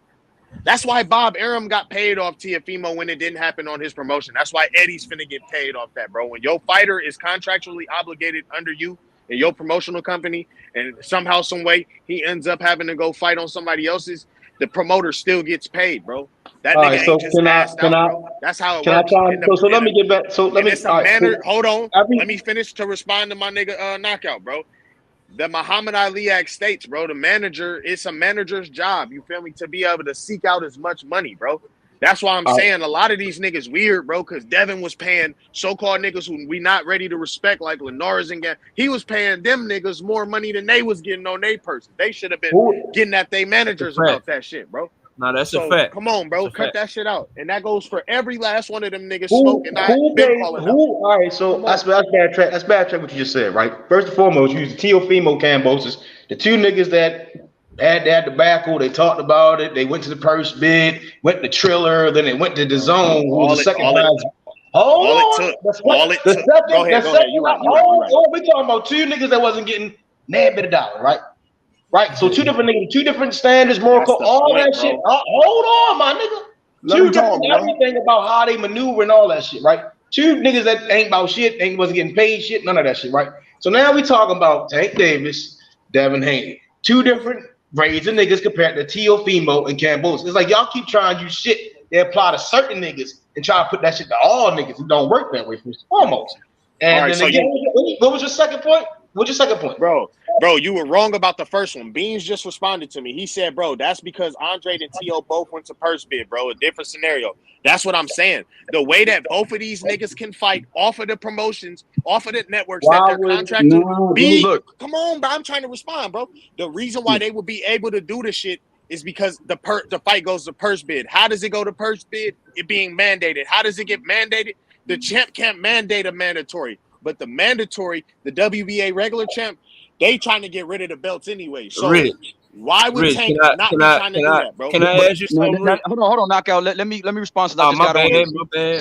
What's up, big knockout? We just moving the goalposts, bro. Because first we said, okay, Tank is still on another network, but look, the Teofimo shit needs to get thrown out, and so does Andre, because their promoters all made a bid to keep the fight. They just got outbid, and that's what happens during purse bids. This situation is not. Devin Haney is still locked in a contract with Cambosis. So as long as he still has the belts, none of this stuff is even obligated to happen. So everything that we talking about is all happenstance. This shit is bullshit, and I think we making it more than what it is, because it's not comparable to T.O., because T.O. didn't have a rematch clause to fight Lomachenko, and then he got out of it by fighting Cambosis. That's not what happened. Teofimo fulfilled his contract for that fight to fight Lomachenko. Then he didn't like what Top Rank was offering. And then because old boy was the IBF mandatory, they took the shit to purse bid. So how is this even comparable? Don't make no sense. No. This is how it's compared. I just got on the panel too. Now hold up. It don't make no sense. And Andre, I'm about to tell you how it makes sense. And hold on, let me finish. And became the WBO and was moving up to fight for and what you call it, Matchroom lost the purse bid to Queensberry Promotions, which is a totally different scenario again, because Andre didn't have a contract locked in to fight somebody and get out of it to go to purse bid to fight somebody else. So that's not what's happening. Okay, bro, I was answering the specific question, bro. How do fighters get off of their network? Hold on, bro. Let me add on to what YB just said. Don't make no sense. Let me add on to what YB just said. Hey, I'm gonna respond. Hold up, bro. I'm gonna let you talk, bro. I'm gonna respond right after that. I just want to touch on to what YB just said, and to add on to what he just said about him having a fight. I want y'all to understand something. Devin Haney obviously believes in the belt. Otherwise, what the fuck did he go fight Kambosos fight for? He could have fought any damn body. He went to fight Kambosos because he wanted the damn belts. That's number one. Number two, he ain't finna drop them belts for no motherfucking body but Tank because it's a big money fight. That's the only one he gonna drop them belts for. And then the second thing you guys need to understand is that Floyd then already came on the record and then told y'all, he said, Haney over there with Shakur. They need to fight each other. So he letting you know he ain't sending his fight over there. And he done told you that earlier too before. That he said we don't need to fight over there. We got fighters over here on our side. He the one who running the show. And he finished it by saying, as long as Tank is with Floyd Money Mayweather and Al Heyman, he gonna be all right. Can I respond to my nigga Beans now, please? Yeah, you go ahead now, because that's pretty much what it is. No, and that's 100, right? So, shit. All right. So Beans has said that Andre wasn't locked into a what's the name, right? That's not the point. My point was, bro, motherfuckers was saying the fight wouldn't happen. I actually, in my scenario, I had said, let's say Devin got to fight Kambosos, and he still got that third fight with ESPN. Either way, it don't matter. Or I said but whatever, bro. Either way, it don't matter, bro, because either way, both sides, whoever don't host the fight, if it go to purse bid, gets paid. That was my point. My point was that fighters fight off their networks that they're contractually obligated to fight on all the time. The promoter, the network, they just got to get their money on the back end, bro. You feel what I'm saying? That was my point. And then also my point was, nigga, the third fight. Let's say he got to fight what's the name, bro? Let's say he has to fight Kambosos. That third fight. Yeah. Then can we talk about niggas mandated it and it going to purse bid no matter what because we need the best fights in boxing and because niggas said that they finna start making the fights finally? That's no, all Rich. I'm saying. No, we shouldn't, bro. No. All right. That's we should. Listen, no, this is why though, bro. We should want them to negotiate and both of them to get the biggest bag possible. Just like I wasn't for Devin having to make all them sacrifices in order to even get this shot in the first place, bro. The WBA mandatory split, if Tank go try to mandate some shit, it's 75-25 in favor of Devin, bro. That would be dumb on his part. If they gonna make a fight, they just need to make a fight. They don't need to get no mandatory purse bid shit involved. That would be stupid on Tank part to get this a clock, bro. But that's the thing, though. We've already heard both sides say that they can't do it, though, bro. We already heard Mayweather say we not letting him do that. That's a separate point. Hold up a second. Hold up a second. I'm just saying, it's just tangential to what Knockout is saying. But just because you have your fight mandated doesn't mean you have to go with the mandated split. We saw Sean Porter. That fight with Bud was mandatory. That was mandated, but he was able to negotiate. And they negotiated. Right. So you can mandate it and then to do that shit to get you them to can negotiate, but you're not forced But why to. not just negotiate? That's the even the 75-25 is a baseline. But and it's also based on your previous person. But if you Tank Davis and you the star and you the guy that's fighting on pay-per-view and you the one that's the A side, why the hell would you do that? Exactly. That's stupid. Hey, but I ain't gonna lie. That doesn't matter, bro. Devin just did the same shit for the belt. And he shouldn't have. And he shouldn't have. No, actually, he should have, bro. Because now he's in the position. Nah, he shouldn't. 75. You know what? No. I said he shouldn't have. That's my bad. He shouldn't have had to. He shouldn't have had to, right? He shouldn't have had to, right? But today he's in the position to get 75-25, bro. No, he's not. Not if he want. Not if he want to tank fight. Not if he want to tank fight. And I agree with that shit. I don't agree that it should be 75-25. Both of them young brothers should get their biggest bags of their career if they fight. I don't agree. I don't agree that Devin should have got 25% of the purse when he fought Kambosos. Hell no, he should have. And so if they fight each other, which both of them can win that fight, both of them deserve the biggest bag of their career, period. I agree, right? But I'm not advocating for either one of them dudes. Let's say Tank really wants to be great. Let's say Tank really want to be great, though, right? Let's say he really want to be great, right? And he like Mayweather and them, they not fucking with that trying to let me go over there, and Bob probably not just trying to let that nigga come up over here, you know what I'm saying? So it's really damn near up to the nigga who can make the WBA say, y'all got to go to purse bid, bro. That's what would have to happen, bro. And if they go to purse bid, they're going to negotiate. Like I said, who else just negotiated? I forgot who just negotiated. Other than Sean Porter, it was somebody else. But Rich, if they do it that way, Rich, think of the leverage think of the leverage that Devin Haney's team would have in negotiations if they know, hey, if we gonna work a deal out, shit, we gonna get 75-25 anyway. That's just dumb, bro. Like Tank team would not advise him to do shit No. like 75-25 would be if they can't. That'd be if they don't negotiate. But look, if they don't negotiate, look, so Devin niggas Haney can go draw through a that all hard the line, time, and they bro. can tell Tank, look, man, you gonna give us this and shit. Bro, he can, but he's never been. Bro, he didn't do that with JoJo, so why would he do it with Tank? He changed JoJo life again, bro. This is business, bro. Ain't nobody trusting Bill to drop belts and shit, and they gonna just negotiate. Ain't nobody trusting. Well, yeah, man, we'll take your word for it. Let's go ahead and do purse bid, and we'll negotiate. And ain't nobody doing that shit. But them negotiating does not hurt Tank, bro. Tank can easily just drop out the negotiations, and he ain't got to drop his belt. It'll be Devin. It'll be And then Rich put himself in that position. If he do that shit, he can tell y'all the money don't look right. Or he can tell y'all whatever case was gonna be. Guess what Smoke gonna get up the next day doing? Guess what Rich gonna get up the next day doing? Y'all gonna be calling that nigga a duck, bro. You know I will. Y'all gonna be calling that nigga a duck. So why would he do that? Nah, the only reason I'm saying the dude's a duck, like straight the fuck up, is because he said he wanted to fight next, and then when presented with opportunities and scenarios to make the fight happen next, the dude started talking about some other shit. That's really all it is. Presented with bullshit scenarios, Smoke. No, it's not a bullshit. It's bullshit, bro. I'm trying to tell you, they're suboptimal, but they're not bullshit. It's not like they're bullshit because they talk about some shit. Hold up a second. And not only that, they're only suboptimal to me. Like for Tank is saying, he ain't tripping off no fucking belts. So dropping the belts is no great hardship. And not only that, like it's a great hardship for your boy, though, bro. Let me put a business point on it. If he is right now having to deal with 12% of his fucking purse for a lesser fucking fight, like dropping the belt to fight Tank would make him more fucking money than fighting Kambosos for all the belts. No, Bob Arum is not doing that shit, bro. That's not happening, Smoke. Okay, so now I don't understand why you believe Bill Haney when they say they go drop belts, bro. They not dropping belts, bro. All right, so again, right, you're saying, all right, so the only way for Bob Arum to be in the Devin Haney and Tank business is to fucking let this fight go on. Or else he ain't trying to be in the Tank business. He trying to get them belts back to Lomachenko, bro. He ain't trying to make that fight, fam. When you hear Bob Arum talk, Bob Arum say he want to make Shakur versus Tank, but he talk about Devin and Loma, bro. That's what he talk about. I understand that he's talking about Devin and Loma. Like, I know that he's talking about Devin and Loma, but the issue is they're under the co-promotion deal right now. It's not like they just signed the fucking. It's not like this is not a co-promotion deal. My ass. Just watch, bro. I'm gonna be okay. So now it's co-promotion my ass. Like everything is just like okay, I get it. Yeah, because I see what's happening. They say we got co-promotion. But guess what's happening?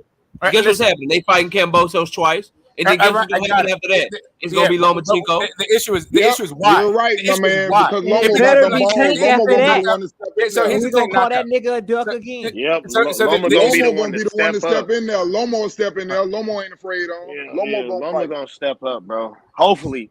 Because I ain't gonna lie, that nigga was looking real scary. The rest of them running. All the rest of them running. Loma ain't gonna run. I bet you Loma gonna be the only one gonna stand up. Man, ain't nobody. So. So to me, man, the same way with fucking AJ, the same way with fucking AJ. Yo, I don't think he no duck. I don't think he no duck. I think it's Floyd. I think it's Floyd, and that's what I'm trying to tell you. Floyd already said. Well, Tank said he make his own decisions. I don't. Yeah, and that nigga was lying. He right back with Mayweather. What I'm trying to say to you is, I don't think Tank no duck, but what I'm telling you is, Floyd ain't finna let that shit happen. That's what you missing. Floyd ain't finna let it happen. If Floyd ain't finna let it happen, and Tank know that because he been working with the nigga for years. Yeah, I can't He's a duck. He is a duck for fucking with him. And not only that, Tank just said yesterday. Y'all niggas listening to the same nigga that said he ain't never picked a fight. How the fuck he gonna start picking fights? So he do make his own fights. So he gotta hold him to his word. He said, I ain't never picked none of the fights. They just put somebody in front of me and they tell me. He did say that. He did say that. Yes, the fuck he did say that. No, he didn't. No, he totally said that. So hold on. Which fighter picks his fights? Look. No, he did not say. Canelo Alvarez is the only Canelo, but listen. He did not say. Earl tried to, yeah. So did Charles. All the self-promoted fighters pick their fucking opponents. That's part of being self-promoted. Yeah, for the most part. But look, bro. No, he didn't say I don't pick none of my fights. He said, "I have never asked." He never asked for no fights, yo. And that's said worse. that too. That's worse. That's He worse, said bro. both of them though. But no, I'm just saying that. But yesterday, the dude said, "I make my own fights." Yesterday, the guy said he came out and said, "I make my own fight." So from here on out, don't know whatever fucking happened from yesterday back. To me, is not like is immaterial. Hey, hold on. Right, but moving forward, I'm going to expect him to make his own fight. You know I'm old. You know my I agree with that, Smoke. Don't let that slide. Listen, wait a minute. You're younger than me, D. Come on, man. I know, but Smoke, you know I forget. You know I'm old, so hold up. Before he get away with that, saying he never asked. No, let me repeat that again. He said they just put people in front of me. I don't know who I'm gonna fight, and then I fight them. And then he caught what he said, and he said, "But hold on, though, I ain't gonna lie, I ain't never asked for him either." That's what the fuck he said. No. I wasn't saying that that he didn't say that. Actually, I did say that, but that's not that. That's not that. No. So I'm about to switch that. That's not what I meant to say was that's not an embarrassing statement, bro. Him saying they just pick who. The embarrassing statement is that I've never asked. No. The embarrassing shit is saying that I've never asked, while also saying at the same time, I gotta go and be my own man because you know what I'm saying. Mm-hmm. Like that's a lie, bro. It's a contradiction in itself. It's either they wasn't letting, bro. It's either they wasn't letting you, or I never asked. One or the other. It can't be both. Or it could be the nigga who never had nothing was comfortable making millions, and now he realizing that he need to do something else because people starting to criticize his ass, and rightfully so. It could be that shit, bro. See, but I ain't gonna lie. The niggas on the Mayweather team, on the Tank Davis team, they still talk the same way till this day. They still talk about Devin as if he still got something to prove to this nigga. But when has Tank ever responded to a question about Devin the way that he did? When has Calvin Ford ever talked about Tank wanting to fight Devin and wanting to fight Loma and like that shit sounded like cap, bro. That shit I could tell when a motherfucker lying. So basically, if the nigga ain't calling for people, we criticize him. When he start calling for motherfuckers, we skeptical and we criticize him too. So the motherfucker can't. You just ain't gonna believe. First of all, that nigga Tank didn't sound confident at all. He said he whispered. What you mean the nigga ain't sound confident, bro? He did not sound confident. He was whispering like it was none of that, bro. This is what happened. This is really what happened. You really think that skill set, that ability, that nigga is not confident in what he can do, bro? You really believe that? I believe Tank is a confident man when it comes to everybody except for Devin Haney and Shakur Stevens. No, bro. That's just what I think, bro. That's just based on what I heard. You think Tank Bojo Diaz is landing them left hands consistently, and that shit made him nervous? I think if it hadn't have, I think if it no look. I'm saying I think if it wouldn't have, you feel me? Well, it wasn't just that fight. I think he's been not wanting to fight the nigga. But here's the thing. I don't think Tank to fight Devin. He could Tank can fight whoever he wants. All he got to do is say, I don't think Tank is scared. I think he's full of shit.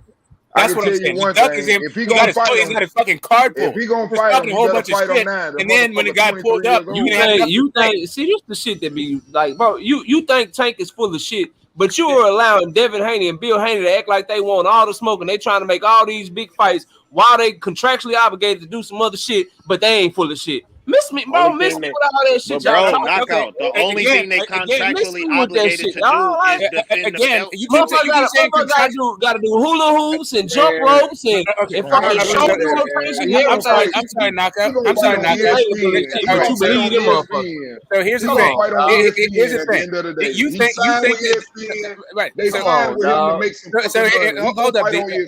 hold up, D. We're in the middle of the thing. So here's the thing. But hold on a second.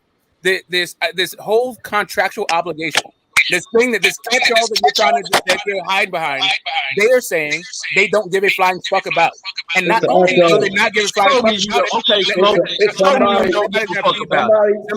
Show me you don't give a fuck about it. You can say all you want. Show me you don't give a fuck about it. Right. All they doing is talking. Show me you don't give a fuck about it. And I would love that show. But the show needs to come from, for them to show it, they would need for a fucking Tank to call their bluff. Nah.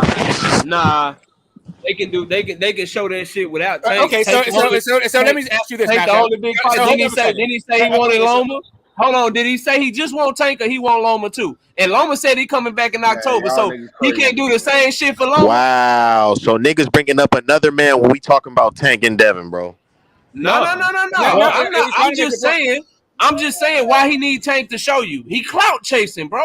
Okay, again. Clout chasing, fam. Again. All right. So how about this as a That's hypothetical? How about if this would have been in exchange? Hey, Calvin, we will drop the belts to fight Tank next. And Calvin says, bet, let's get the fight next. We wouldn't be here. Bro, they know that Bill and Dev know Floyd and Al Heyman's all about their money, man. Man, this is where, like, bro, Calvin basically said that shit. Bill Haney said, hey, we'll drop the belts. We'll do this. We'll do that. Calvin said, just take care of Cambosos, however you need to take care of them, and we can make the fight so these boys can talk and make the fight. And after that, Bill Haney and them ain't did shit, bro. They ain't did nothing. Bro, so the he did not y'all give him a talking about, concrete bro? yes. If the guy tells you Cambosis is not an issue, and then you tell him, all right, take care of Cambosis, then what are you talking about? Why should they believe? Why should they believe him? You saying this man ain't an issue? He should have pulled his card. But I go check right now. Hold on. You say this man is not an issue, but I go check every fucking publication, WBO, IBF, WBA, WBC, your ass is still the champion. You say this man is not an issue, I go check every publication, Devin Haney is still ranked at 135 pounds. So y'all saying this man ain't an issue, but you ain't moved up, you ain't dropped a single solitary belt, you ain't done shit, bro. All right, knockout. All right, so just walk with me through this. Let's say they do what you say. They drop the belts right now.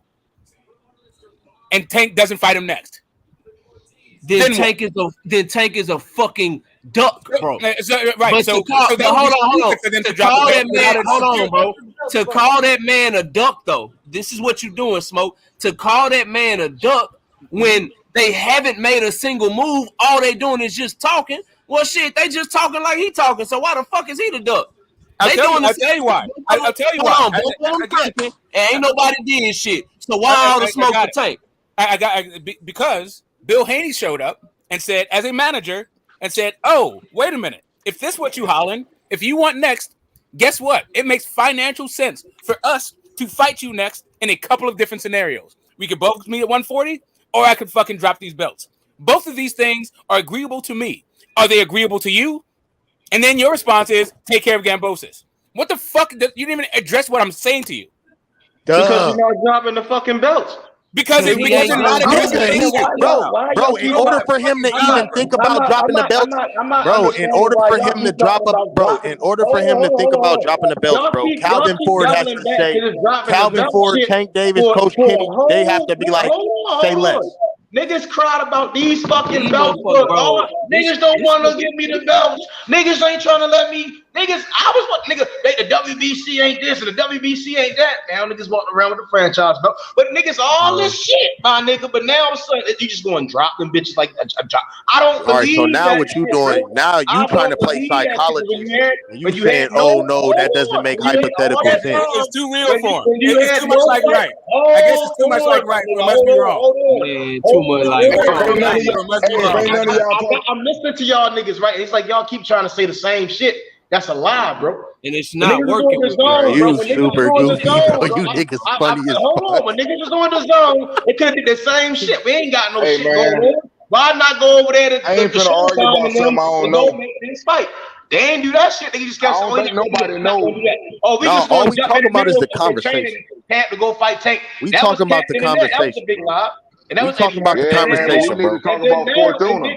Bro, we talking about the conversation. Ryan Garcia. All the time for the sidebar shit is done, bro. Because you niggas just keep saying the same dumb shit. If this nigga Ryan Garcia, man, if this nigga Ryan Garcia or this motherfucker Canelo Alvarez was telling you niggas that he wanted to fight a nigga.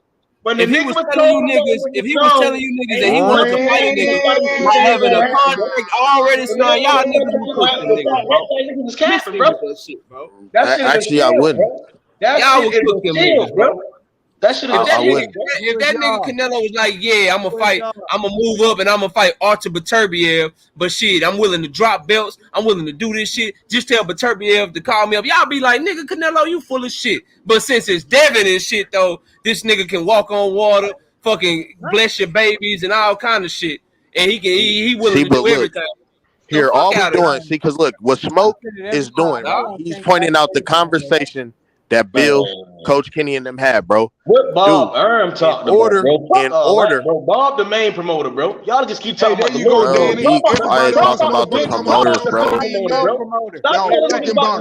Why do you keep bringing up the promoters, bro? That shit is hella good. The money up. Stop talking. Why do you keep bringing up the promoters as if fights don't get made without promoters all the time? And it's annoying. It's annoying at this point because niggas keep talking about what Bill said, what Bob Arum and DeBuff saying, my nigga. They talking about Lomachenko. They talking about October. They ain't saying shit about all that other shit. Same ass niggas talking about somebody ought to fight. Them niggas in the office saying, nigga, you ain't doing none of that shit. All right. Are you done? Y'all hopping on line feet narratives, bro. Stop that shit, bro. All right. Well, the only thing that isn't a narrative is what you see. This is what I'm saying, bro. You distorting the lines, bro. Nigga, no, you niggas just keep trying to ride that narrative shit. That take. I'm not talking about a narrative. I'm only trying to quote a conversation, bro. The same nigga that's supposed to be Floyd, right? I'm talking about a conversation, bro, that happened between three grown ass men. I'm supposed to believe the shit y'all saying. It's the same nigga. Oh, we beat Floyd up in sparring, right? Can I jump in for a second? Y'all niggas just keep saying dumbass shit, and I'm like, nigga, Bob the big boss, my nigga. DeBuff the big boss, my nigga. Top rank the big boss. I don't want to hear shit about it that's co-promoting because two say-sos on that shit, my nigga. Two say-sos. You sound super dumb, bro. This nigga Bill is the manager, bro. You sound extra dumb, bro. Dumb shit with Eddie Hearn, and I ain't seen shit. So, you sound hella dumb. That nigga, when he was with Eddie Hearn, bro, you sound dumb, bro. I didn't see nigga jump up to 140 to go fight no Montana Love because he couldn't get a fight, my nigga. Stop the cap, my nigga. Right. Niggas So, ain't talking all this free smoke shit, my nigga. Before the Cambosis fight, stop this shit, bro. Before the Cambosis fight, talk about dumb shit in a circle. So if niggas wasn't getting none of this smoke, why you ain't go to 140 to fight Montana Love then? Right. So now it's Montana Love. At a certain point, you gotta pass the mic, bro. You just venting at this point. Bro, you sound crazy. You just brought up Montana Love, and this nigga is undisputed, bro. Can I get it out? Can I get it off? Before the Cambosis fight, everyone talked about how Eddie Hearn was the big boss and how they didn't have any control of their career. They had to go through Eddie Hearn. But to make the Cambosis fight, they said fuck Eddie Hearn and went somewhere else. And now the same way they had a the same way they had that's not what happened. I'm not done, bro. The same way that they had I don't know what you're talking about, bro. The same way they have a co-promotional deal with Matchroom, they now have a co-promotional deal with Bob Arum. You're saying that because they have a co-promotional deal with this dude, that now they're shackled like fucking slaves and can't do shit. Yes. Like what Bob Arum is saying, bro. That's exactly what I see, bro. Method, bro, you a hater, bro, but it's all right. Again, from Baltimore, them niggas doing bad. I got you. I got what you're saying. I got what you're saying. I wasn't done with my point. Like nobody's in it. Like I don't know why we gotta scream and all this other shit. You said other people were crying, and now you the one crying. Because y'all talking. We don't keep saying the same old thing. You keep saying that we're saying the same thing over and over again. We heard you say it. I wasn't done speaking. I wasn't done speaking. So, like I was saying, the same way that you were saying, the same way people said that he was beholden to fucking Eddie Hearn, people are now saying he's beholden to Top Rank. What I'm saying to you is Top Rank has a history of letting their fucking fighters go across the fucking street to make money. Because Bob Arum, like Lomachenko. I will tell you, I already said it once. You said that I keep repeating myself. I already said it, and I will repeat myself again, but let me finish my thought first. Bob Arum has a history of sending their guys across the street because what Bob Arum is interested in is making some motherfucking money. And the only way he's going to be in the Tank Davis business is if he sends one of his fighters across the street. Why not Devin Haney, a guy? Because he don't believe in the little. Let me finish. I'm not done. Damn, just shut up. Okay, so why not be? Why it can be Devin Haney since Devin Haney is on a short contract? Y'all niggas keep thinking Dev. Oh my God! You're too triggered. You're too triggered. So, and to answer your question, when he sent somebody across the fucking street, was the Mo Hooks and motherfucking the Mo Hooks and Ramirez fight. Yeah, right. But y'all, again, this kind of all boils back to y'all thinking that Bob believes Devin could beat Tank. Hell the fuck no. This has nothing to do with you know what? You know what I believe, bro. Method. You know what I believe, method. I believe that. I believe that I'm from Oakland, and I think Oakland is better than Baltimore. And in order to prove that, I want Devin to beat up on Tank. Do you disagree and want to see the fight as well? He got Lomachenko problem. He said Loma No. Why are you bringing up another man? Why are you bringing up Lomachenko? I just said I think Oakland is better than Baltimore, and I want Devin to fight Tank because of that. Can you say as a Baltimore nigga that you think Baltimore is better than Oakland, and because of that you want Tank to fight Devin now? Yeah, all right. I know. See, and this is why I'm done with this shit, bro. This is why I'm done, because this should. What the fuck are you talking about, bro? These are grown ass men who fight for money. The boss said he want that Lomachenko fight to win him. I just put the shit in the back check. Man, bro. What about the fact? What about the fact that this nigga still clear that shit up? Then I believe any other action. You go ahead and beat Lomachenko, who the buff and them want to throw in that ring with you. I believe it. But right now, I don't believe this shit because I don't now left the zone. And I'm over the top rank that. I'm now going to be making these fights that you couldn't even make with the zone.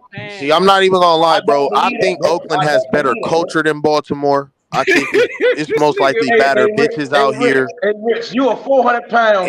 And I ain't gonna lie. Yeah, it's most definitely better bitches out here. And this nigga Tank is acting like he don't want to fight Devin. Devin and Tank is what capped it off for me. I would have always said it, but Devin and Tank is what capped it off. You was funny, Rich, and you was cooking till you came with that last little bit of bullshit, Rich. What about the bitches? What about nah. About Tank being scared of Devin and shit. Nah, like no, but this I didn't say scared, but this whole situation got me saying like, nah, Oakland is obviously where it's at because this nigga is not trying to fight, bro. Like this shit is crazy. Nobody want on them Cali bitches, man. They all right, bro. This nigga said don't nobody want no Cali bitches, bro. They don't want no small. Hey, ain't that fuck nigga free bitch from Baltimore? No, she's not from Baltimore. Y'all be cycling the smuts out there, boy. We got some bad bitches, bro. Boy. Ain't Blueface bitch from Baltimore? The Snaggletooth bitch. Hey, we don't want to talk about niggas bitches now, cause you gonna get your boy. We know boy. No, Blueface. Hey, that bitch that Blueface fucking with, bro. She got a Snaggletooth, and she from Baltimore, bro. She from Baltimore, bro. She from Baltimore, bro. She got a Snaggletooth, bro. I'm too old for that, nigga. She got a Snaggletooth, bro. Hey, why your boy was handcuffed? Come on, man. Like everybody got some fine ones. Everybody got some busted ones. Let's just keep but ain't nobody got them bitches out here on the internet with Snaggletooth. You feel me? Y'all be handcuffing hoes, boy. Man, bro, what that got to do? Got the ugliest people what that got to do with that nigga ain't trying to fight for all the belts, man? But that's neither here nor there. Fight for all the belts when they're under contract with Kambosos. You said what happened? How can he fight for all the belts if they're under contract with Kambosos? There's two ways. First of all, they're not under contract with Kambosos. He's under contract to defend those belts, bro. Like we already done said that hell of the time. The only way he don't fight Kambosos next, unless Bob Arum pulls some other shit, which I most definitely think he would if he had the opportunity to promote Tank. But other than that, it'll be if they drop the belts. If he dropped the belts, he ain't got to fight Kambosos. Okay, so again, listen to what I'm saying. How is he gonna fight for all the belts if they are under contract with Kambosos? You just answered your own question. They can't. He tried to hit me with a checkmate that truly don't matter, because what the fuck that got to do with them niggas talking about Kambosos when Bill bring up the fact that nigga. You getting all confused about the situation, bro. I'm not confused about shit. We talk about the third fight too. What are we talking about? Niggas keep saying they can't fight regardless because Devin on ESPN and Tank on Showtime. That's cap, bro. For all right, let's say Devin tied up till October. I would say what about after that? It's a possibility, but all this happening within this 3-month time frame, you're asking for a lot. If there's already a fight date in October, you're trying to pull this off within a 30-day window. The likelihood of that happening is very fucking slim. To say it can happen afterwards, definitely. But right now, it's too many hurdles. That's what I'm saying. Let him finish all his shit, and then they can get it on. All right. So look. The day after Devin finished off his shit. Yeah, the duck move already happened, bro. Yeah, the duck move already Ain't happened, no bro. duck But it's move, good. man. Fuck out of here. Ain't no duck move, dog. Yeah, no, yeah, the duck move. Bro. Yes, it is, bro. Yeah, no, the duck move, and I'm gonna tell you what the duck move is. And I've already said, it a bunch You're of gonna times. say the same shit you been saying that I've been killing for like an hour and a half now. No, because y'all really ain't saying shit. What I said, you can't refute anything I'm saying, but you refute my conclusion. Like You can't everything I'm refute saying shit I said, Smoke. I am refuting everything you said. Like you said that the dude can't fight fucking Tank because he got obligated to fight Kambosos. The only thing he's obligated to fight Kambosos is for fucking titles. That's it. Yeah, he ain't dropping them hoes. Correct. He ain't dropping them hoes because Tank ain't trying to fight. That's why. Nah, he ain't dropping them hoes because he love his belts. Okay, now bro, he was finna move up, bro. Y'all just right say there, anything, right bro. there. Y'all say anything. So right there. I have never heard that nigga Tank Davis sound like happy to fight Devin. He don't never say that nigga Devin say his name any chance he Devin can. ain't sounding happy to fight Tank. Devin Yes, ain't he doing do, bro. He been texting this nigga for years. So what you talking about sounding happy and shit, bro? Come on, bro. When they bring up Devin to that nigga Tank, he start talking like this nigga like was, it's the most y'all ridiculous know shit in the y'all know world. what Devin did? Y'all know what Devin What are we did? talking about, bro? Devin ran around this bitch. Hold on, Devin ran around this talking about he won't fight Tank. Yeah, he said that shit. But guess what he actually did? He took less money to take his ass over there and fight Kambosos. He ain't took no less money. I ain't see him running the Showtime trying to go make a Tank fight.